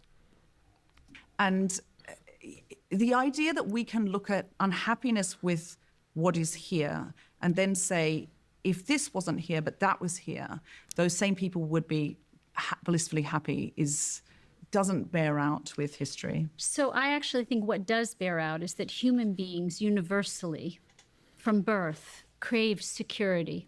We know that. We say just be impulsive, be in the moment. And I think that's a lot of what's causing the unhappiness, is that we don't help educate and strategize what a good life means to you. Now, maybe for you, a good life is just being free and, having a great career. And I have no problem with that. I'm the first one to say the women's movement gave women choice to have the life they want to have. Absolutely. I think there's a lot of women who feel bullied by this narrative of freedom. They feel bullied by it. And I hear it in my practice. I see it online on my, my Instagram following and people writing. And you're right, I have a particular lens, so people may come to me because of that. But what I will say is that the feminist movement, at least the second wave of the feminist movement, was a little bit of a cabal, in a sense that it was a small group of women saying every woman should feel this way. Every woman should want to go out to work and leave their children in daycare. Every woman should want free sex. And the bottom line is, a lot of women don't. A lot of women want the choice to be respected, to have intimate and loving and marital relationships and monogamy. And they want to be able to stay home with their children and have society say, you are amazing, and admire them for it. And what I know is that there's a lot of young women and adult women who are feeling pressured to live a life that isn't making them happy, that is without relationships, that's without having one intimate partner, that is, freedom without any limits. If women feel bullied by freedom, I feel like they should try the alternative. I still feel the predominant narrative is the rom-com one. The predominant narrative is you should be married by 30, with a white dress. Everyone should stand around and say, you've done it now. You should have babies. That, to me, is still the predominant narrative, that you are successful if you have achieved these things. Women are feeling bullied into this idea that they need to have it all. The same thing this lady in red just mentioned earlier. I want women to have it all. And women are told that they should have it all. And if you're not pursuing having it all, then you're not fully living up to what it is to be a woman, a strong, empowered woman. Or you're letting men win, or you're letting society down, or you're not complete. If you just want to be a woman who stays at home, takes care of her husband, and takes care of her family, that somehow you're incomplete. And little nuggets of poison is like implanted in her ear about, oh, he could take advantage of you at any time. What if he ups and leaves? What if he trades you in? What if he does this? What if he starts abusing you? What if he does this? And they implant these little fear into women's minds to the point where even if they don't want to go out there and be a boss babe and gain all this status and money and go up the corporate ladder, they do it from a position of fear. Oftentimes, when the question is asked, why do you want to, do this? Why do you want to be a boss babe? Why do you want to be a career woman? They don't say, because, I just love my job and I'm so happy and I feel free. They say, well, I don't want to rely on a man. That's the first thing they say is, I don't want to have to rely on a man. Why is that what they say? It's because somewhere along the lines, whether it was from their mom, their sister, their aunt, some friend that they had, an older parent, a teacher, some woman, they had to rely on a man, be a stay-at-home mother, take care of her husband and her child, that somehow that was going to lead to them being taken advantage of, abused, manipulated, or cast aside at some point. This is why. So it's part of it is because they've been lied to and told that it's going to lead to this amazing, fulfilling experience, and part of it is because of fear that if they don't choose this, they're going to have a negative outcome, relying solely on a man. So it's multiple problems, but it leads to the same result. Now, it is true that many women feel also they should have some kind of career. That is very true, but I feel like the main thing that women are asked to aspire to, if you really look around, it is still find the one, have the rom-com ending. And I do not see this idea that women are told the whole time we should be out on the town, sleeping with everyone in town. Far from it. And I know this isn't true because I went to a school that's a very, very good girls' school. It's a state school, but a very, very high-end one in London in 2018 when we were all out marching in the street, the Women's March. Recently, I went back and all those girls are talking about being a high-value woman, which is from the manosphere and not too high, having not too high a body count. These are obviously different girls. The ones 2018 went off to university. That's in 7 years. They were saying, in 2018, 2019, around that time, they were saying no slut shaming, listen to your body. They weren't saying run around and have sex with everybody or I've got to have a lot of lovers. They were saying, I make my own decisions. I don't, listen to patriarchal ideas about how I need to live my life. I am going to go to university. I'm going to meet people and make meaningful relationships, and some of those will be friendships. They are now talking manosphere talk. I made the biggest... That is interesting. That's incredibly interesting.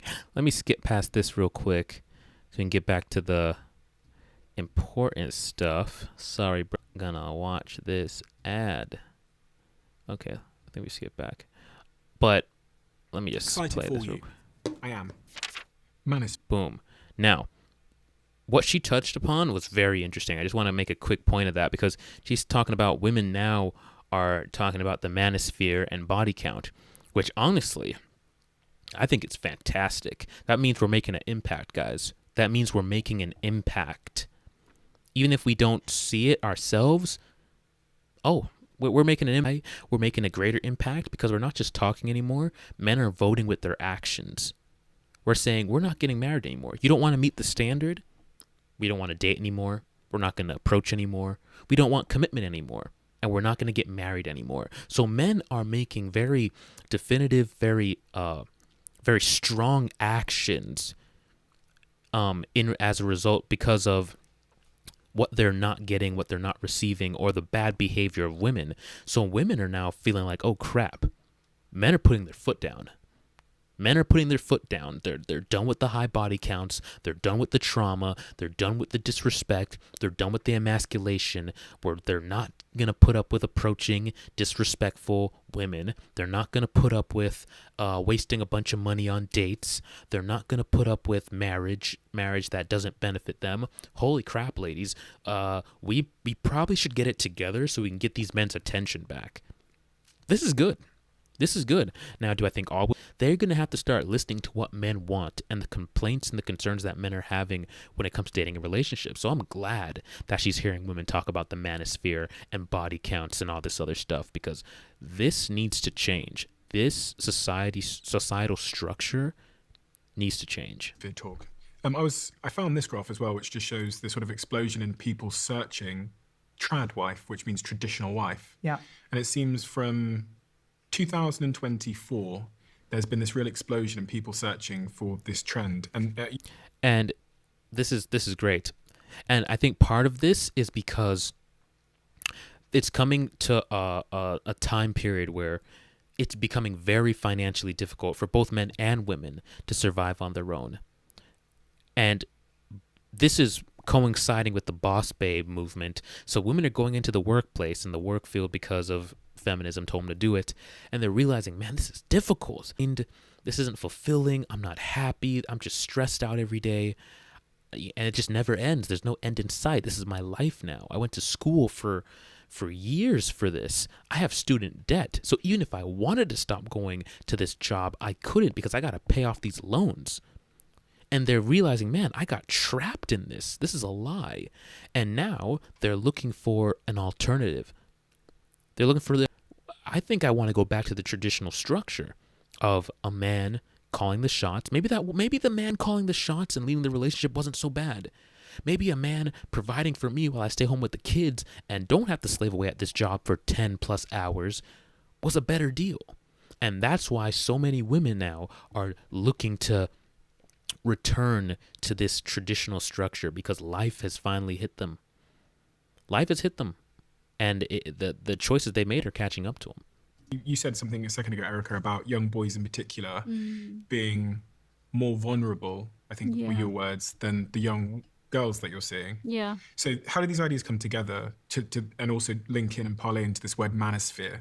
Because this subject of manosphere has been at the very forefront of conversation. Everything's a little out of balance. Everything's a little out of whack. So it was out of whack in the 50s. And so we fixed it. And now it's out of whack in a different way. We went from the patriarch eating men. I mean, what we need to do is not go back, but come to the middle. We need to, it just makes common sense. How are we dominating men, though? Oh, my goodness. 60% of college students are women and graduate students. That's not us dominating No, men, though. well, let me finish. Young men are afraid of women and the power they have over them to accuse. No, it's true. In universities, it's a real thing. I know because I have 2 sons. And, there is, again, the correction was necessary. We needed to course correct in society, absolutely. But we've gone so far. So the men were powerful and the women weren't. So the women said, give us some power. So now the women took the power. Men gave them the power. We didn't take any power. Men were kind and they said, you know what? Let's give them some power. And then they never stopped, to the point where we gave them so much power to our own detriment. And this is why men are revolting now. And you hear men talking about just pushing back on women's rights and all this stuff, because we gave them so much. Well, not we, the men of the past gave women too much power. It went from them not having enough to equal to way over here where they're now superior to us when it comes to power, rights, opportunities, and stuff like that. And so now men are pushing back on this. It's bad. But I'm correcting her in saying that women took the power. They didn't take the power. Men gave them the power. Women can never take the power. This is something Andrew Wilson talks about a lot, the monopoly on force. Women can never take the power. Only another group of men can take power. Women can never take power. So men were benevolent and they were kind and they were, understanding enough to give women power. But they see themselves conquerors or revolutionists or something in the sense of they came, they took. You didn't take anything. You could have protested till you were blue in the face, unless a man said, you know what? Okay, here you go. Here's your rights. It wouldn't matter. It would not matter. Men gave you your rights. And that's why now so many men are advocating for taking it back, because we gave them too much. And now the men feel powerless. You need a society that's balanced. It needs to be balanced. And the idea was that where we wanted to go, and the truth is that all movements often go to extremes. The women's movement, those women had to go to extremes because to change society, you have to do that, right? So should some women not go to university? Is that what you're saying? No, but actually I think there needs to be a balance in society of men and women. If we say that we are going to be like Amazon women and not need men anymore, the truth is that the way it works is that by the research is that women will marry at their educational level or above, and men will marry at their educational level or below. That means that because we have fewer men in college and graduate school, women are not finding partners. I'm just going to jump in there and talk about a report that came out in 2025, which sent shockwaves across the UK. It was called the Lost Boys Report. I think we might have talked about this in a previous episode, but it was a report by the Centre of Social Justice, which highlighted how many young men are now struggling in school, facing increased mental health problems and lacking positive role models, leaving them lost and isolated. And as a result, they suggested that many of them are turning to what we call the manosphere. And to give a definition to the manosphere, because I didn't actually know what it was, it's websites and discussion groups focused on men's rights, which often oppose feminism in some way. And just to give a sort of a top line look at some of the stats around this, by age 5, 25% of boys in the UK are falling behind in language communication skills compared to just 14% of women. Yeah. At GCSE level, boys' results are on average half a grade lower than girls. The same applies for mental health and wellbeing. Obviously, we know about the suicide rates in young men, with nearly 3.5 times higher than those of young women. Eating disorders have risen as well in young men. And from an employment perspective, as of late 2024, 15.1% of men aged 16 to 24 were not in education, compared to 11% of women, which equates in the UK to about 550,000 men. And lastly, young women are between the age of 16 and 24 now earn nearly 10% more than their male peers, reversing the traditional gender pay gap in this age group. And I could go on and on and on. Specifically, the things that I've kind of not talked about are just how family dynamics have changed. And by age 14, nearly half of firstborn children do not live with both natural parents compared to 1970. And Yep. All of that is because they've created an environment for young men where it's just not pleasant. It's not, and the school system does not cater to young men and the way they learn and the way they thrive. It's mostly caters to the way young women learn. Absolutely. And on top of that, men don't have a purpose anymore. It used to be, I'm going to go to school, gain a career so I can go take care of a family. Now, that seems like a terrible idea with the way the courts are set up when it comes to marriage and the way the divorce ruins men and they lose their kids and half their stuff. It's like men are looking at it like, why would I sign up for a dynamic that's just going to screw me over in a couple of years? So if my purpose isn't to start a family and, take care of that family, and that's my driving force to go to school and get an education so I can gain a career, then what else do I have? All I have is me now. All I have is my wants and my desires, and men are far less materialistic than women. So as long as we have things to keep us content, like video games, like pornography, as long as men have those things to keep them just, sedated and content, they're good. So they're going to work a minimum wage job so they can just pay their bills and have a roof over their head and play video games and jerk off, and that's it, because what else is there? There's no better life path. And some men will choose, okay, I'll go to school and I'll gain a career, but then I'm not going to get married because that's just going to screw me over even harder than the guy who doesn't have money. So I'll just be a bachelor and run through all these women, and they have all the leverage, like she mentioned earlier, because there's very few men who make that kind of money, who have that kind of status. So they have all the options, have a reason to aspire for more. The only thing they have now is just keeping themselves content. That's it. To aspire for more is to take on so much risk, and the likelihood of it being a rewarding outcome is so low that men are just like, yeah, what's the point? Putting all this work, go to school, gain a career, potentially go into student debt just so a woman can, just to marry a woman, provide for her, and have her leave me 7-10 years down the line, take half my stuff that I worked so hard for, and my kids to boot. I'll just play video games. That's the conclusion a lot of men are coming to. This was really shocking, and I think it really rose an argument which I saw play out in, I saw the Sunday Times do a big piece about it, I saw it on LinkedIn, which is, what is going on here? And is this a clue as to why we now have this term manosphere? It's a reaction. Manosphere is a reaction to the pendulum swinging too far. The pendulum needed to swing, for sure. I slightly And now disagree. it needs to swing So, back. I think I spoke at the beginning about the sexual revolution being two things. So one is the ideological thing, which we've spoken about quite a lot, and the other is the material changes, which no one designed really. Like, this wasn't coordinated by anyone. This just happened. This is just how technology goes. And I think in general that history should best be understood as technology with everything else kind of running along in its wake, including ideology. I actually think a massive thing that's going on with young men, it's not actually feminism that has messed them up. It's actually technology and economics. So it's that one of the most consequential things of the 20th century and before, this is really Industrial Revolution onwards, is male strength became less important economically.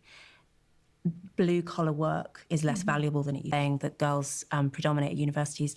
Girls actually tend to be better suited to a lot of work which has flourished in this era. So say service sector work or working in education and things like that. There's basically been a boom in areas of life which are better suited to women professionally. I agree. And the opposite has happened with men. And I really think that a lot of what's going on with men is economically devalued. And there are feminists who cheer that on, but that's not basically, that pretty much has actually nothing to do with ideology. It's actually to do with just much bigger changes in the world. Yeah, so she's right there, but it is also feminism, because feminism like pushes like the hatred of men and, you know, all this other negative stuff that we all already know. But she's right about the other aspect where men, what they do in society is devalued a lot, which is funny because we still very much need it.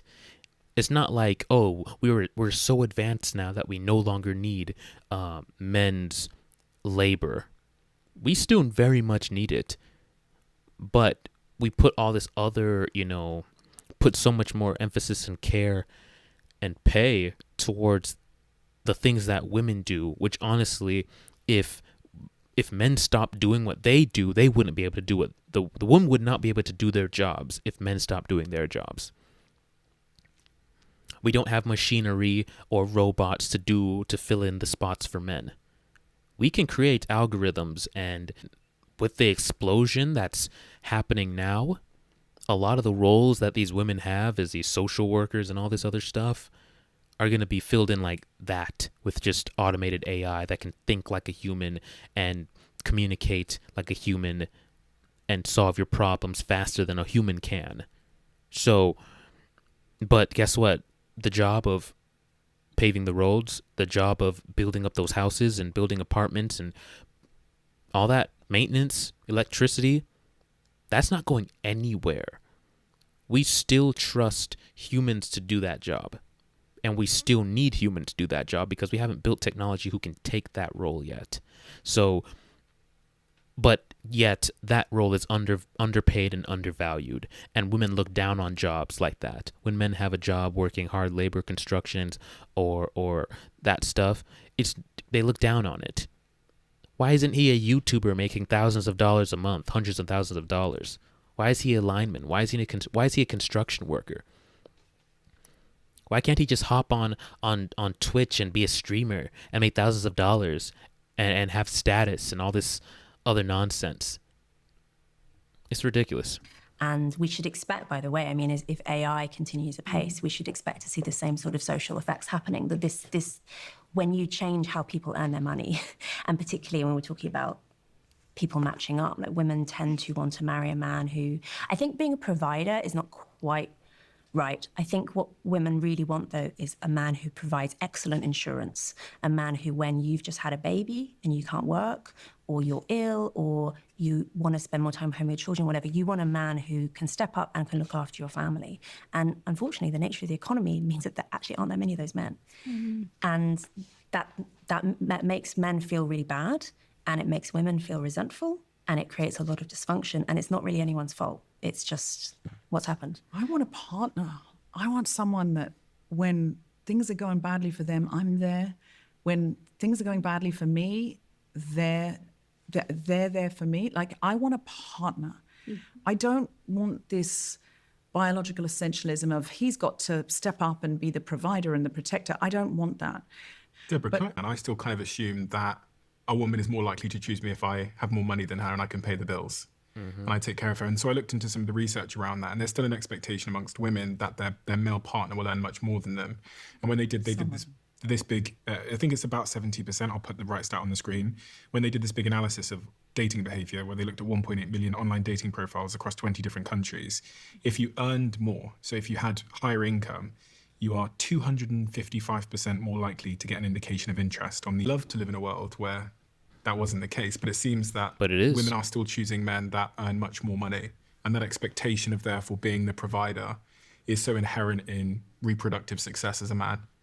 There's a reason for that, though. So what we haven't talked about, can we talk about children now? Sure, we can talk about whatever you like. If you want to raise children and be the primary attachment figure for your children, and it's usually the mother, sometimes it's the father now, but it's still usually the mother. Children need a primary attachment figure as present as possible in the first 3 years if they are going to be mentally healthy in the future. All of the research shows that. If you're going to be as physically present as possible, unless you've saved a lot of money as a woman, you need to depend on your partner, on your team member. My husband and I were a team. Before we had children, we both earned a lot and worked really hard and spent our money equally. But then we decided, it was a strategy, we were going to have children, and I was going to work as little as possible so I could be there for them. And he did the bulk of the earning. And now that he's sitting by the pool, and I'd be fine with that. But that's what teamwork is. But the idea that I could lean on my husband financially in those years and not have to earn money and be able to be present for my children, there is a very good reason why that is critical for children. And we don't talk about children. We're sitting here, this is the first time we talked about children. We're talking about adults. And individuals. And no, children are dependent on us. If you don't have to have children to be happy, but if you are going to bring children into this world, you have a responsibility to those children, and it surpasses any individual desire you may have. And you're saying the mother should be there in those opening years? Facts. The primary attachment figure, who's usually the mother. Daycare is terrible for children. Let's define daycare. Daycare is anything under the age of 3. Otherwise, we call it preschool. We used to call it nursery school, 3 to 5 before kindergarten. Okay. So anything under the age of 3 where you put your child in group care is daycare. And what it really is, they're day orphanages. You separate a baby who needs skin-to-skin contact, the sound of their mother's voice, her eyes, her physical and emotional presence to soothe that baby when they're in distress from moment to moment, to help to regulate their emotions. So 2 things mothers, part of their brain that regulates stress is meant to remain offline for the first year and very quietly, slowly come online for the next 2 years. So what are we doing? We're throwing babies into these institutional orphanages. You are going to hear many, many children crying. Children are not meant to cry much in the first year. They're meant to be held by their mothers and they regulate their emotions. So what we're seeing as a mental health crisis is a crisis of emotional regulation issues in children, adolescents, and adults. Depression, anxiety, ADHD, these are all emotional regulation issues. That means people cannot regulate their emotions. And so we're just giving them pills. We're not saying, where does emotional regulation come from? What's the origin of it? And the origin of it is in the very early days of your life. If you had a mother who soothed you when you were in distress from moment to moment, it regulates your emotions. So it's only after 3, 85% of the right brain is developed by 3. It's only after 3 that you start to internalize the ability to regulate your own emotions or to deal with stress and adversity in the future. So does that mean that if I'm not home as a mother for those early 3 years, you think there's possible chances that my child might grow up to be somewhat traumatized or have some kind of... It is not what changes that are about narcissism and self-orientation and me, and don't involve an understanding of children's irreducible developmental needs.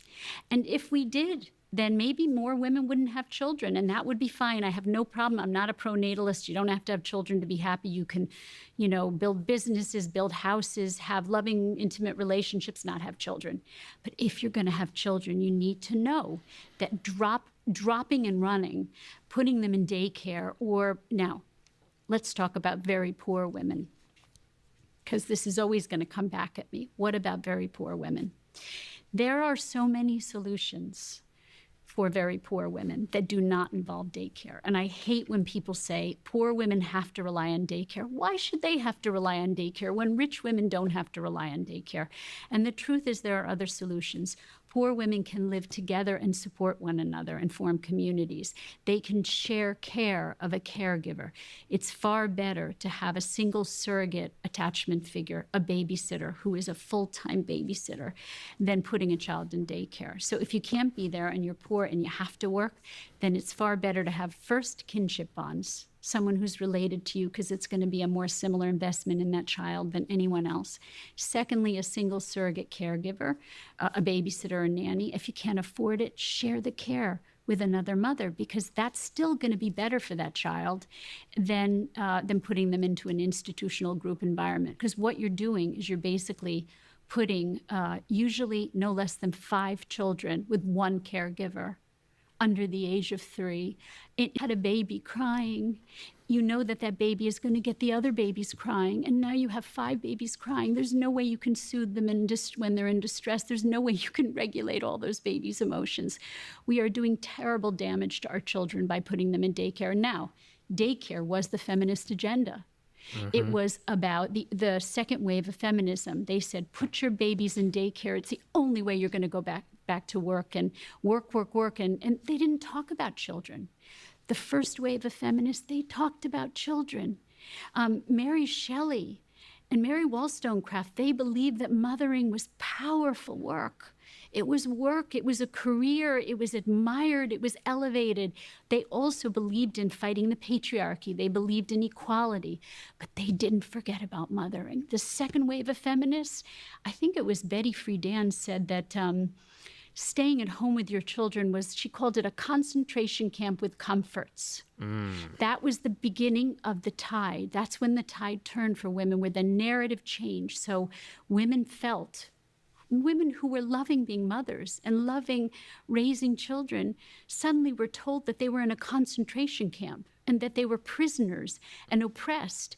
And some of them were, and some of them probably shouldn't have had children, and many of them weren't.